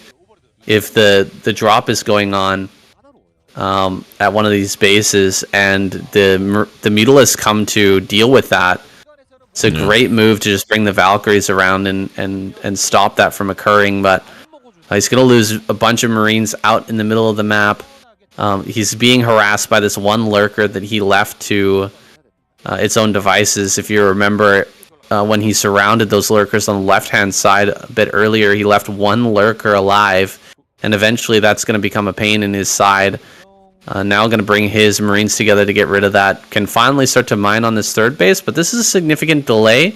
Hero's bought himself a lot of time, and he can make this transition. Yeah. He hasn't taken much damage from the drop. It's just denying his 4th base for now. And I mean, eventually you're going to be able to walk up there and just plague that when the Terran player's not paying attention. Yeah, right now, basically, this is just denying Hero from getting 1,200 gas a minute instead of 900 gas. So, yeah, this is like making sure he's like a little bit more... oh, he needs to be careful! Oh. He loses the Defiler. It's a beautiful plague, but losing the Defiler for it's a little bit rough. It's a shame. I don't know, actually. Like, maybe there's a... Sharp is going into BCs as well, so I'm a little bit concerned that if Hero doesn't catch wind of this and suddenly there's like BCs hitting his gas expansions, he hasn't had time to like throw down a spore or something, maybe this could escalate really quickly out of control. But so far doing a pretty good job of shutting down some of these vessels. He still hasn't been able to get a good count of vessels out on the map because of how delayed they've been with the commitment into the Valkyries and dropships. So still not much pressure on the front door despite having very limited lurkers holding the gate right now. Now 4 dropships, are you kidding me? He really wants to gamble with them. I don't know why Terran players are addicted to this. Like, Terran players have gotten so used to going for this. It's like, it's I don't know, man. It's like they got a gambling addiction or something. Like, we need to have a talk about this, I think. This is like a problem for the Terran players. Terran players need an intervention. Gonna sit them down and talk about their problems with dropship addiction. Dropping into the moon, potentially? Oh gosh, he's just gonna go for it. This is pretty insane. A lot of Scourge are available, but they're not in position. Can he actually pick this all off? Oh god, this is going really bad for Sharp, but wait a minute. It just barely works out. Barely works out. This is the gamble saying, like, sometimes it pays off and sometimes it's 40 supply down the drain, buddy. Like, the spin to win, you know? Sometimes the slots line up and sometimes they don't. That's why we call them lotto ships, boys. Yeah. The Marine's gonna go behind these mineral line, get these drones. May end up getting the spawning pool as well. Drawing the lurkers away from the front is the big play, though. If he can suddenly bust the front now, it'll all be worth it. But no, not going to be possible. Yeah. No no science vessels. Where do the science vessels go, by the way? Did we lose all of our science vessels? The Scourge pretty much obliterated them. I think a few returned back to base, but the rest got picked off by Scourge. So I don't think he's got many vessels right now. Yeah, just a couple out on the map. Okay, 4 total. Yeah. He must have lost quite a few during that attack. I think so. That is rough.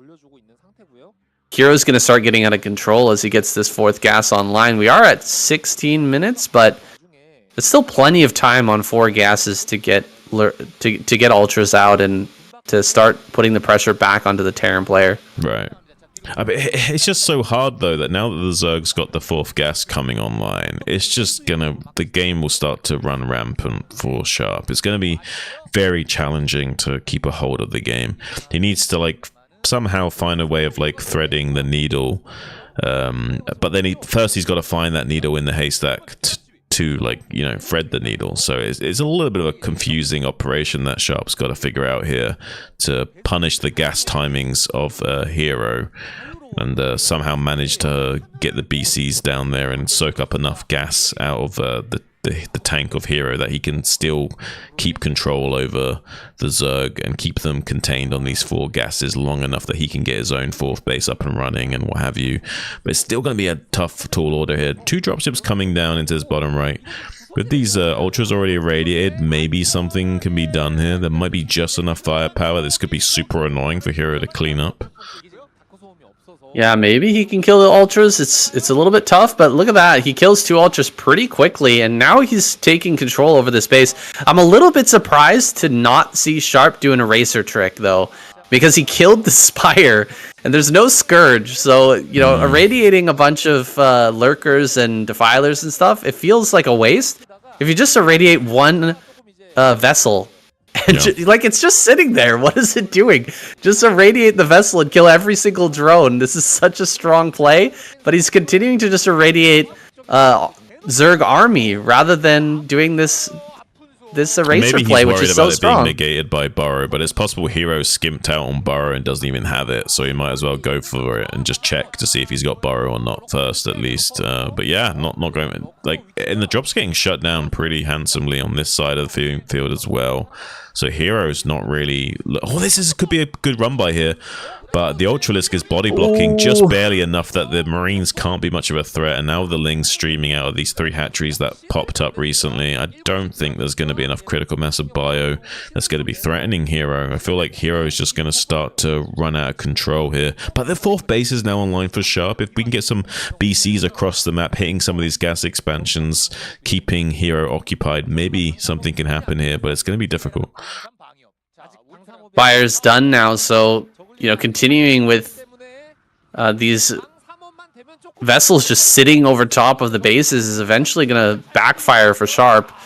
Sharp losing a lot of his army that was sitting out in front of this 3rd base. Lings are now on the map, and soon Ultras will be out here as well.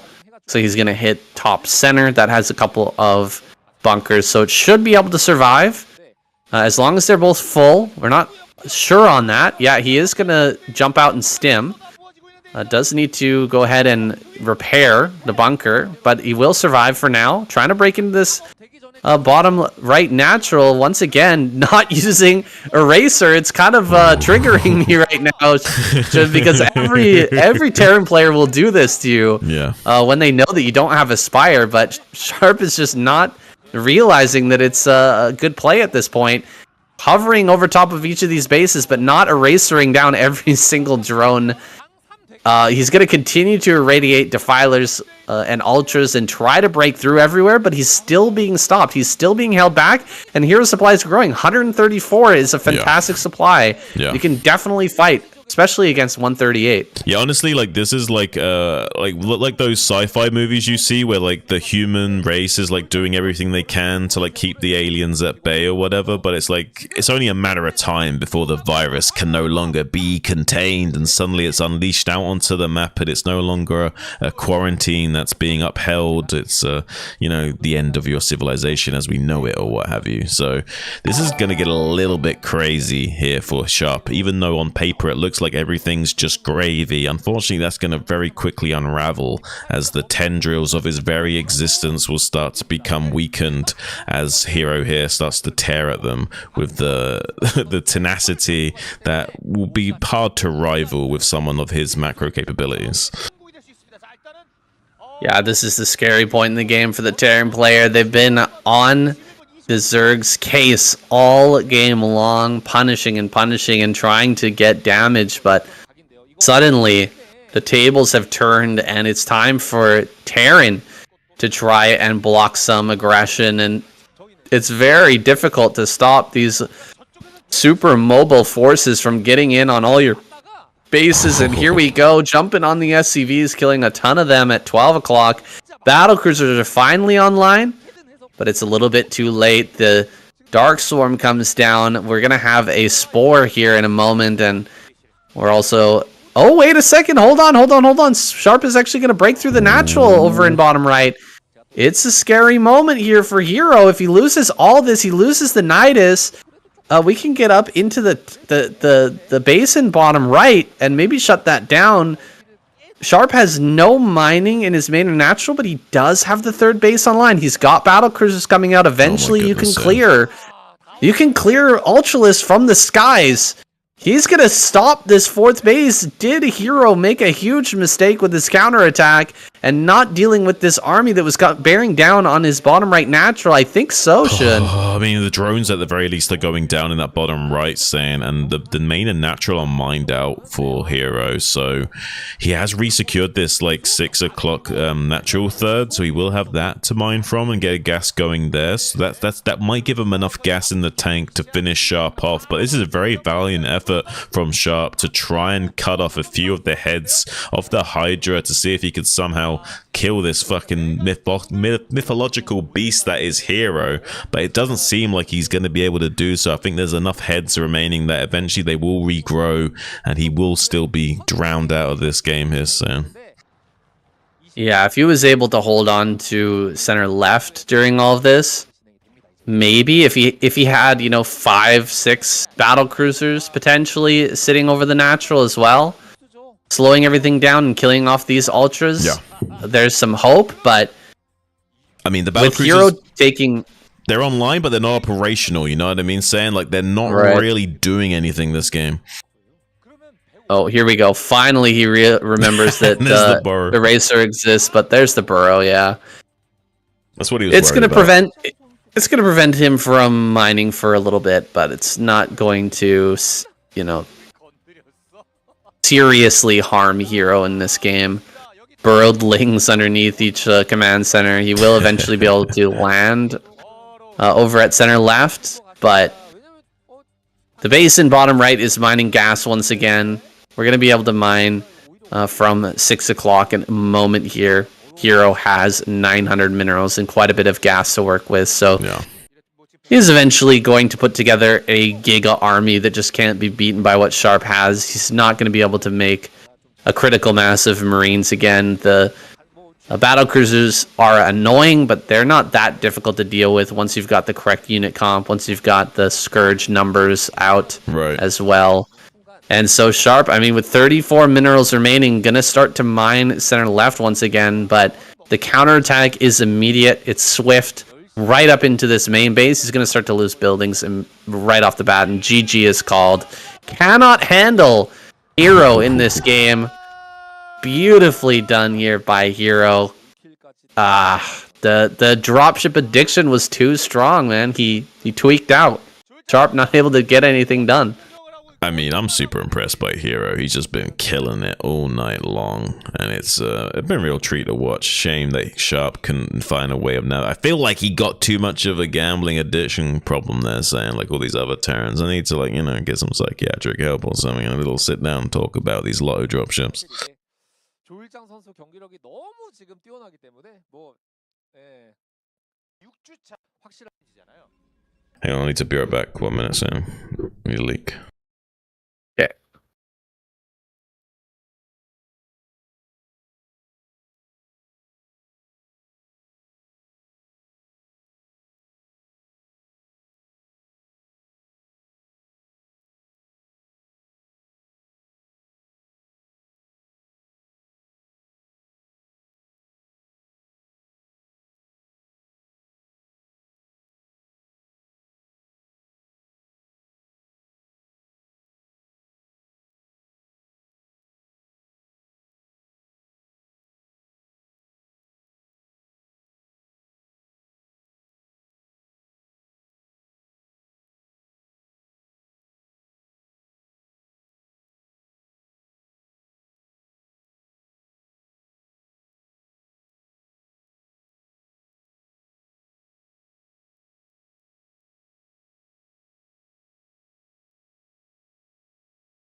Alright, I'm back.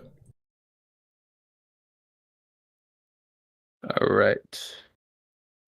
You don't get it. Let's go. 자, 라데온으로 오셨습니다. 1시에 김태용, 7시에 Bisu, the final Protoss, and really the final player standing in the way of Hero, his all-kill prize and ultimate victory for Zerg. 진짜 화를 낼 수 있는 Complete, utter domination Yeah. for the Zerg race this week, but it's really Hero's victory. Yeah, you gotta feel like Hero is the final boss of the evening, even though it is Bisu in the final slot. It's like you're playing a campaign and you're playing the last level, but you're the final reveal is that you're the final boss of the game. And it was that way the entire time, and that's why you just destroyed everyone. And that might be the case this evening, where Hero also douses Bisu and makes him look a little bit silly while he's at it. But that might not be true. Bisu might suddenly go on a reverse all-kill here, and he can still pick up this all-kill prize for himself. If he gets Hero, Jaedong, and action, he can pick up this 800k1 and, you know, get a little bit of a screw you. Well, everything's been lined up for him pretty nicely. He is the PvZ specialist, Yeah. and all he's got is Zergs in this lineup from here on in. So Yeah, maybe who we knows? could see that reversal. It's Yeah. possible. I just looking at how Hero's been performing, it's hard to imagine that could be the case, that's going Right. to happen.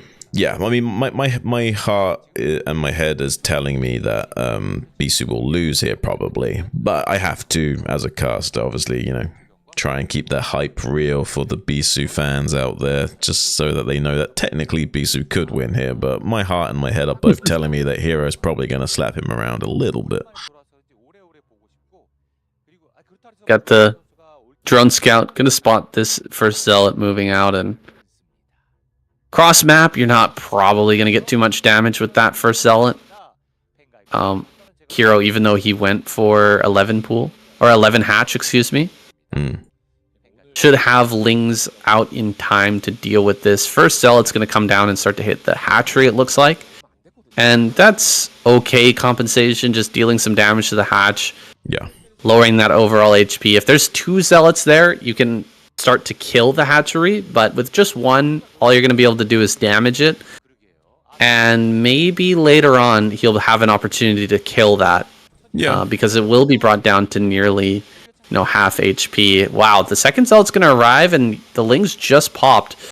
Can he force the cancel? Maybe. Is it possible? Yeah, he might. It's very tight. He actually might get the cancel. Oh, he's going to get it. Oh, he's going to get it. Oh, he's going to get it. This is crazy. Dangerous. This is dangerous. Crazy. Yeah, I really like the confidence from Bisu here. And let's see if there's going to be some compensation from Hero just doing a quick swallow up on these two Zealots. If not, this is going to be very good for Bisu, but doesn't look like he will let him get behind these minerals too easily. So pretty convincing cleanup with the Lings, it seems. Yeah, not bad. You rarely see that decision from what we saw from Bisu there, just to go after the hatchery, but it works out pretty perfectly. I would say even better than killing one drone is stopping the hatchery. Probably after it's been building for that long. I would say so. It's slowed it down a lot. It's slowing down the larva. It's slowing down the mining at the third base. So I think Beast is going to be pretty happy with his spot, even though he lost those two Zealots without too much of a fight. He's got the probe in the main. He's spotting everything. He knows about this third base over at the center left, and Bisu can just move with confidence from this position.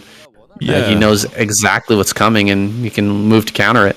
And I feel like this keeps Hero in the position of playing reactive, which is exactly what Bisu wants right now, because usually it's like the Protoss player is the one in the dark and is struggling to make decisions, whereas now it seems like Hero needs to be careful with how he decides to navigate this next minute or two going into the mid-game. Looks like he's really committing to catching this probe scout, but now the Zealots are going to be popping in into the third base right as the drones arrive, so now lost mining time will occur. Yeah, this is annoying. The three Zealots slipped out, even though there was Lings in front of the natural, which is always a pain. Like, as a Zerg, I've had this happen so many times. At least Hero noticed right away that they had left, and so he was able to pull the Lings back and not get completely blindsided by this. But allowing these three Zealots to cross the map and now stand here in the mineral fields, like slowing everything down, not allowing drones to mine, threatening to kill if drones are mining. It's frustrating as heck. And great surround, though. Okay, that was a very good move. Jumping on top of that Zealot. Now he can get 2 to 3 Zealots, or 2 to 3 Lings attacking. Oh, great move there as well. He gets the surround. That's hard to do, but Hero pulled it off beautifully. Yeah, really well done there from Hero, and I really like the way Bisu was approaching this game. It was like he was like shaving bits of the fat off of the steak that Hero was trying to prepare, and by the time that Hero got the steak in the pan, most of the fat had already been trimmed off, so there wasn't enough, like, juices to infuse and sear into the steak to make it like something that's going to be scary later on. So there's not going to be as much potency in Hero's build order coming forward. I mean, he's still going to explode later on, but I feel like Bisu slowed him down just enough to have some kind of level of comfort going into this mid game, at least. I think you're right about that. It's not like Hero's going to be able to field a huge amount of Hydras for an 8-minute timing attack or something like that, where he can potentially bust them open before Storm. Bisu can just chill. He doesn't need to worry. He doesn't need to build more cannons, and he doesn't need that second cannon in the natural. He's going to build one in the main just in case Scourge come to sit on top of his Stargate, but he is very comfortable in this position. He's got a second gateway in the natural. That's going to be just in case there was some sort of Mutalisk all-in. And there are 3 gases, so that is a potential. Let's see if Hero goes for a Mutalisk transition here. Yeah, I would like to see maybe a consideration of Ogre Zerg from Hero. And he has got 3 gases online operational. Makes me think that he's going to be considering that. I don't know how much he's going to commit to it. You may see just like, 10 Mutas and a dozen or so Scourge and nothing else, and then a full-on transition after that. We might see a little bit more of a commitment than that. Here's some cannons coming into the main and natural, so there is some minimal defenses already being set up by Bisu. He's anticipating this being an option coming out of Hero, and Hero does like to go for these Muta transitions, even if he's just going to snipe some High Templars. So Bisu needs to fully respect this possibility. Well, Bisu is going to get a Zealot in over at the third. He sees the third gas. Gonna run into the natural now. He sees the mutas, so he knows everything. Dude, Bisu's scouting this game has been impeccable. Yeah, really if he's good. not able to win this game, I'm gonna be so surprised at Hero. It'll just be pure finesse from Hero because he's not gonna be surprised by anything. Yeah. I mean, and honestly, like that's really challenging to do as Protoss because you really are in the dark until you've got, even when you've got observers. Like, there's not really like guaranteed information in this matchup as a Protoss player. Like some games you just have to swallow that you don't know and you just can't even min-max your build orders. But Bisu's really been locked in this game and has got Hero's number every junction. Seems like he's going to be relying on an Archon and 6 Corsairs to try and deal with the initial Ogre Zerg. With some good target firing with that Sonic Shockwave can take a large clump out those Scourge out before they can even connect with the Corsairs. Give some point defense to the air superiority of those Corsairs for Bisu to exploit. But now both forces are split up, so now Hero can try and shave off a little bit of this army if it comes into a bad position here. Needs to be careful not to let this Archon get caught out of position. Yeah, the Archon is a little scary. It's gonna force some respect out of Hero. It's not like he can just take a 4th base right now. He won't be broken, that's for sure, on the bases he's got, and he's pumping Hydras, though they don't have full upgrades just yet. Upgrades have been a little bit slow this game. We'll lose this probe as Bisu tries to take his own 3rd. There's the 4th over there in the center left. Bisu doesn't know about that just yet, but if he did, I think he would just go for it, try to kill it. The army that he's put together right now is strong enough to deal with these Mutalisks for sure.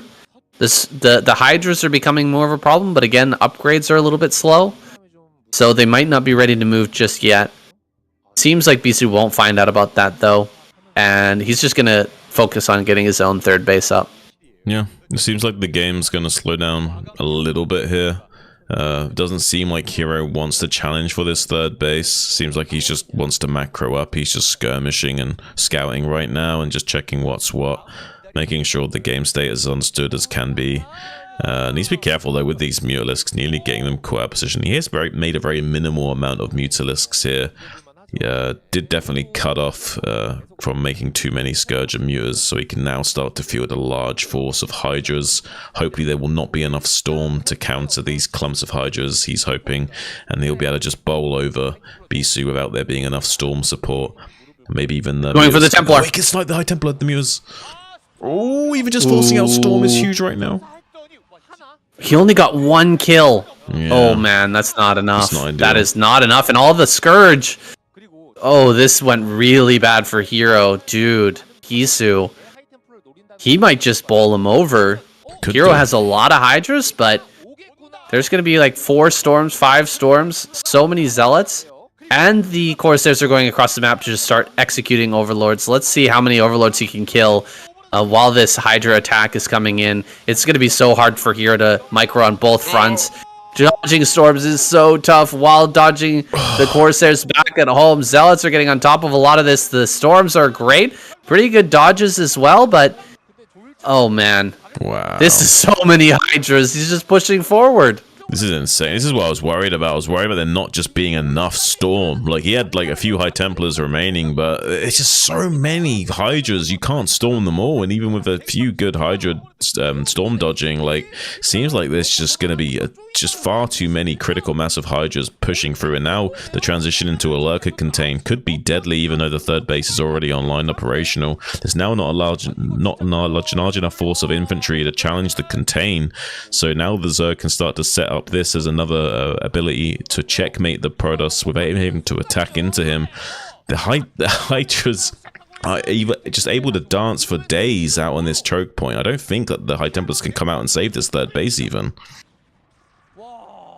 Wow, Hero just has so much stuff. I guess that's what I've been doing wrong. It doesn't matter if the opponent has Storm and they can kill a ton of your Hydras. If you just have more stuff, I guess you just win. You just macro as well as Hero, okay? And then you'll be alright, Sam. Yeah, just macro as well as Hero. Everything will be fine. 4th base is now mining for Hero, and the 3rd is gone. Just pure Zealot High Templar is pushing out of the natural, and we are already in a transition to lurkers. There's plenty of lurkers out in this front, and the Dragoon transition is going to be too late. He's not going to be able to push out. The lurker containment is too strong. He's just diving in. He lost his observer, so he can't even clear these lurkers, dude. Oh, Hero's going to do it. He's done it. I mean, killing the observers like lights out, yeah, it means that the more lurkers will get into a better position. Another round of Hydras will make it there in time. At the very least, your Dragoon count will be reset a little bit, even if you do break out. This is the main problem. Even if he does break the contain, he won't have a critical mass of Dragoons remaining after the fact. Without a critical mass of Dragoons, you can't keep fighting against these Hydras anymore. There's no way of securing a third. Eventually, he'll just bleed dry. He's got one more Storm. No, he does not. He does not have Storm. Dragoons and Zealots fighting purely against Hydras is a losing proposition. Look at them just pop. Ugh. And Hero takes it home. Bisu taps out. GG. All kill goes to Hero.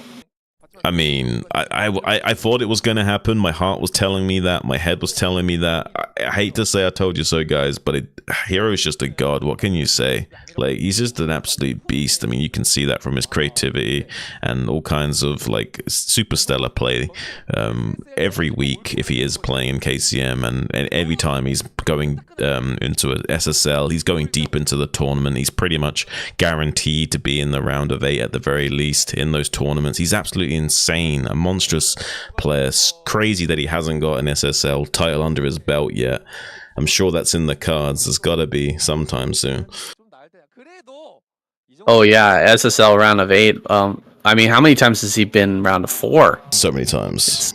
So many times. It's been so many times, and he just hasn't been able to clear to finish things off. I don't know what it is that's holding him back from the play that we've seen today. It's clear that he is in a dominant form, especially after that last match. Bisu knowing everything about his play, getting an advantage early, knowing exactly what's coming, but not able to counter it. And I mean, even the dive with the Mutas didn't go well. Only getting one Templar and forcing out a single Storm. And he was still just bowled over by the incredible macro of Hero. It's really impressive to see. I'm kind of speechless, honestly, Shun, that Hero was able to take down Bisu in that last game. Yeah, I don't know how he even managed to macro that many Hydras. Like, it's just impressive. Because Bisu did a lot of slowdown in the early phases of the game. Like, it's not like Hero got away with being greedy or anything. Like, Bisu really, like, you know, taxed him at every junction in the early to mid phase, right? Like, it wasn't like he made it easy for Hero, and like Hero just like went wild and macroed on all cylinders. It's like, no, Hero was really taxed heavily initially, and still managed to somehow explode with that crazy amount of Hydras after the Ogre Zerg. It's crazy. There's an interview over the phone. He's calling him. It's a Hero talking. Yeah, I think he's talking to Hero right now. What do you think Hero's feeling at this point? He's feeling so good right now. He's like, look at me, I go deep in SSL all the time, boys. I'm playing out of my mind. I'm all killing all these scrubs. Like, it doesn't matter to me. I'm living my best life. And I'm the Starcraft god, and I'm gonna be here for many decades to come. He's saying something along those lines, Sam. He's probably lamenting that he can't play like that in an SSL or ASL finals. Like, where's that play when I need it for the final victory? For that championship belt. For the championship belt. He's been so close so many times, but he's always fallen short. It's becoming kind of a meme at this point.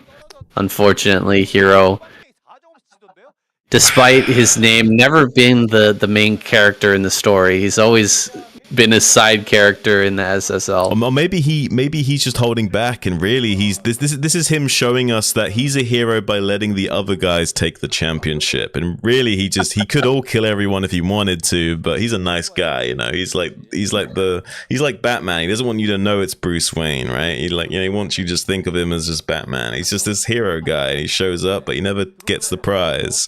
But he's like, you know, always giving the wins away, you know. Maybe that's why he's such a nice guy. He's not the hero we deserve. He's the hero that we need. Yeah. Something like that, right? Something like that. Something like that. Just contributing to the story. The script writers have He's the real painted MVP. him into the corner. Yeah, they've painted him as a tragic hero rather than a victorious hero. Yeah, he must sacrifice his own his own fame and glory for the good of mankind. That's the real hero right there. Maybe you're right, Shun. All right, are we gonna get it? Okay, no, it's just empty space here at the back. Are we gonna? They're not gonna show. Ah, crap. That's right. It's It's funny. KCM does like an anti-spoiler at the end as well. Look at him. He's got, what is this? 227. He's got like 40 minutes of anti-spoiler. 30 minutes of anti-spoiler at the end. It's funny. Let me just go ahead and grab a screen cap of yeah. The score screen so we can take a look at it. Sounds good. Ooh.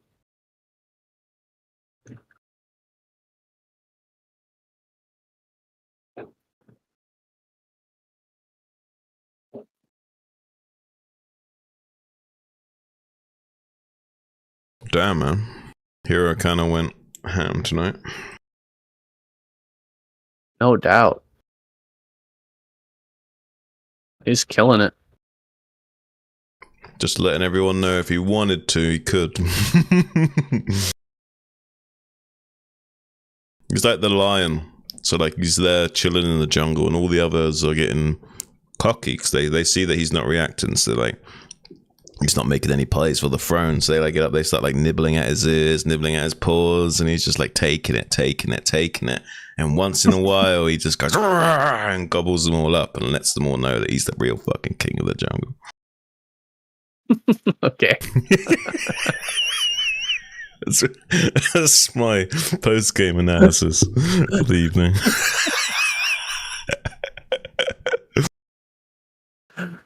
Okay.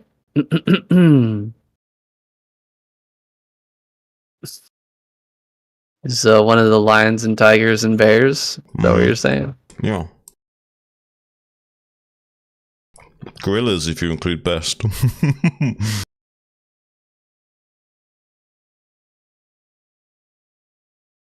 He lets all the other creatures in the jungle, do their thing, and they all get cocky because he's not doing anything about it. He's just sitting there, just taking it.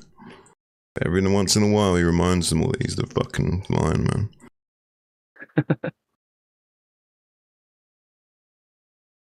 All right.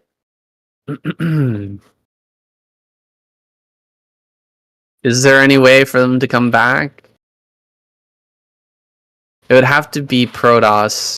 I can't see the 2 wins screen. in a row, and Zerg two losses in a row, 2 third places in a row. So, yeah, there's no chance. Zerg has just secured Final spot. their spot in the finals. Okay. Sounds good to me. Yeah. We can get a PVT semifinals. Yeah. All right, let's just pontificate a little bit. Can you bring up the score screen? Oh, did I delete? Oh yeah, I fucking turned it off. Mm-hmm. Let's see here.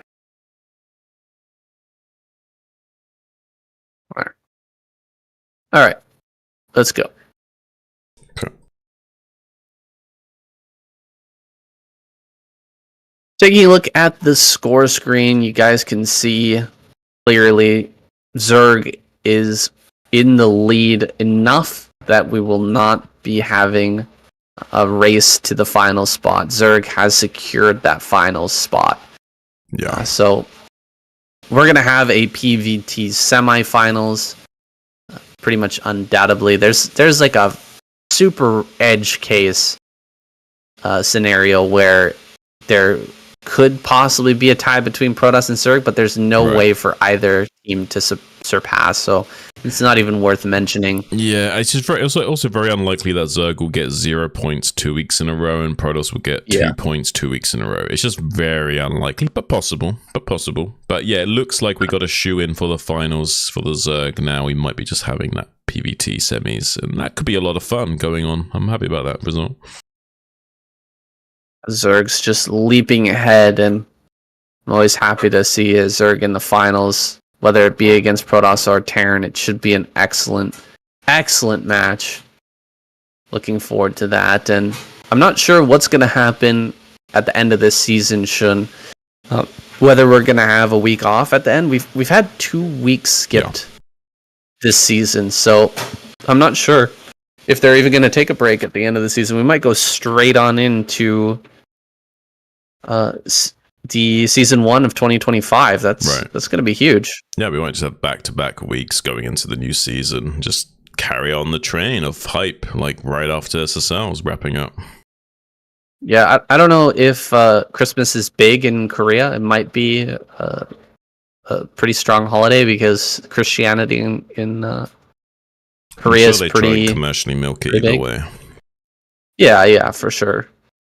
So there might be a week off. We'll see what happens. Just a few more weeks here, guys. Polishing off this season as the ASL is coming to a head as well. Things are getting more exciting. We really appreciate you guys continuing to watch and support. Make sure to go down into the comments, check out all the links, or into the description and check out all the links. We've got the very first link is for KCM's channel. Go over there, give him a like and a sub. Really appreciate that. Supporting this tournament is our #1 priority. Also, check out Shun's channel. His link will be down there. And support, if you can, through Patreon. Thank you so much, guys. Any last words, Shun? Nope. Hope you guys have a fantastic week. It's always been a pleasure. I'll see you guys on the next one. Thanks, guys. All right. Nice. Good stuff. Yeah. That was fun. No, enjoyable. Always enjoyable to see Hero play well. Smashing it, Such man. a beast. Such a beast. Crazy. Oh. It's like, and against such a wide array of players as well. Like, yeah, you gotta really be on your A game to like not die at all those possible junctions, all those different strategies and all those different maps. Like, fucking hell. Like, you gotta really get your shit on lock. For sure. It's always impressive when someone manages to all kill an ASL. Sick good. Yeah.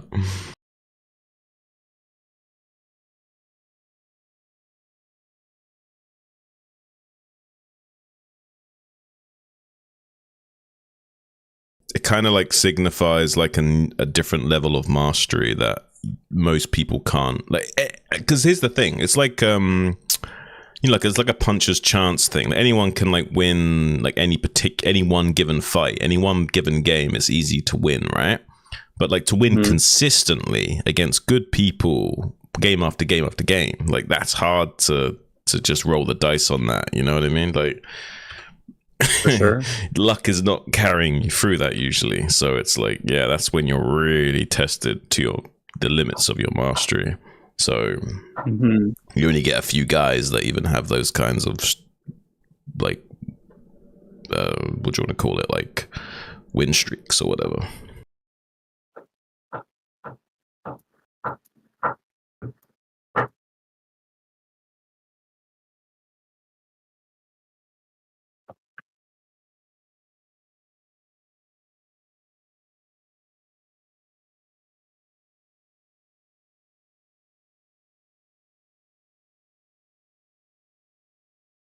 I'm exporting. I guess you're still on still on stream, right? Yeah. Yeah. Can't talk about the ASL.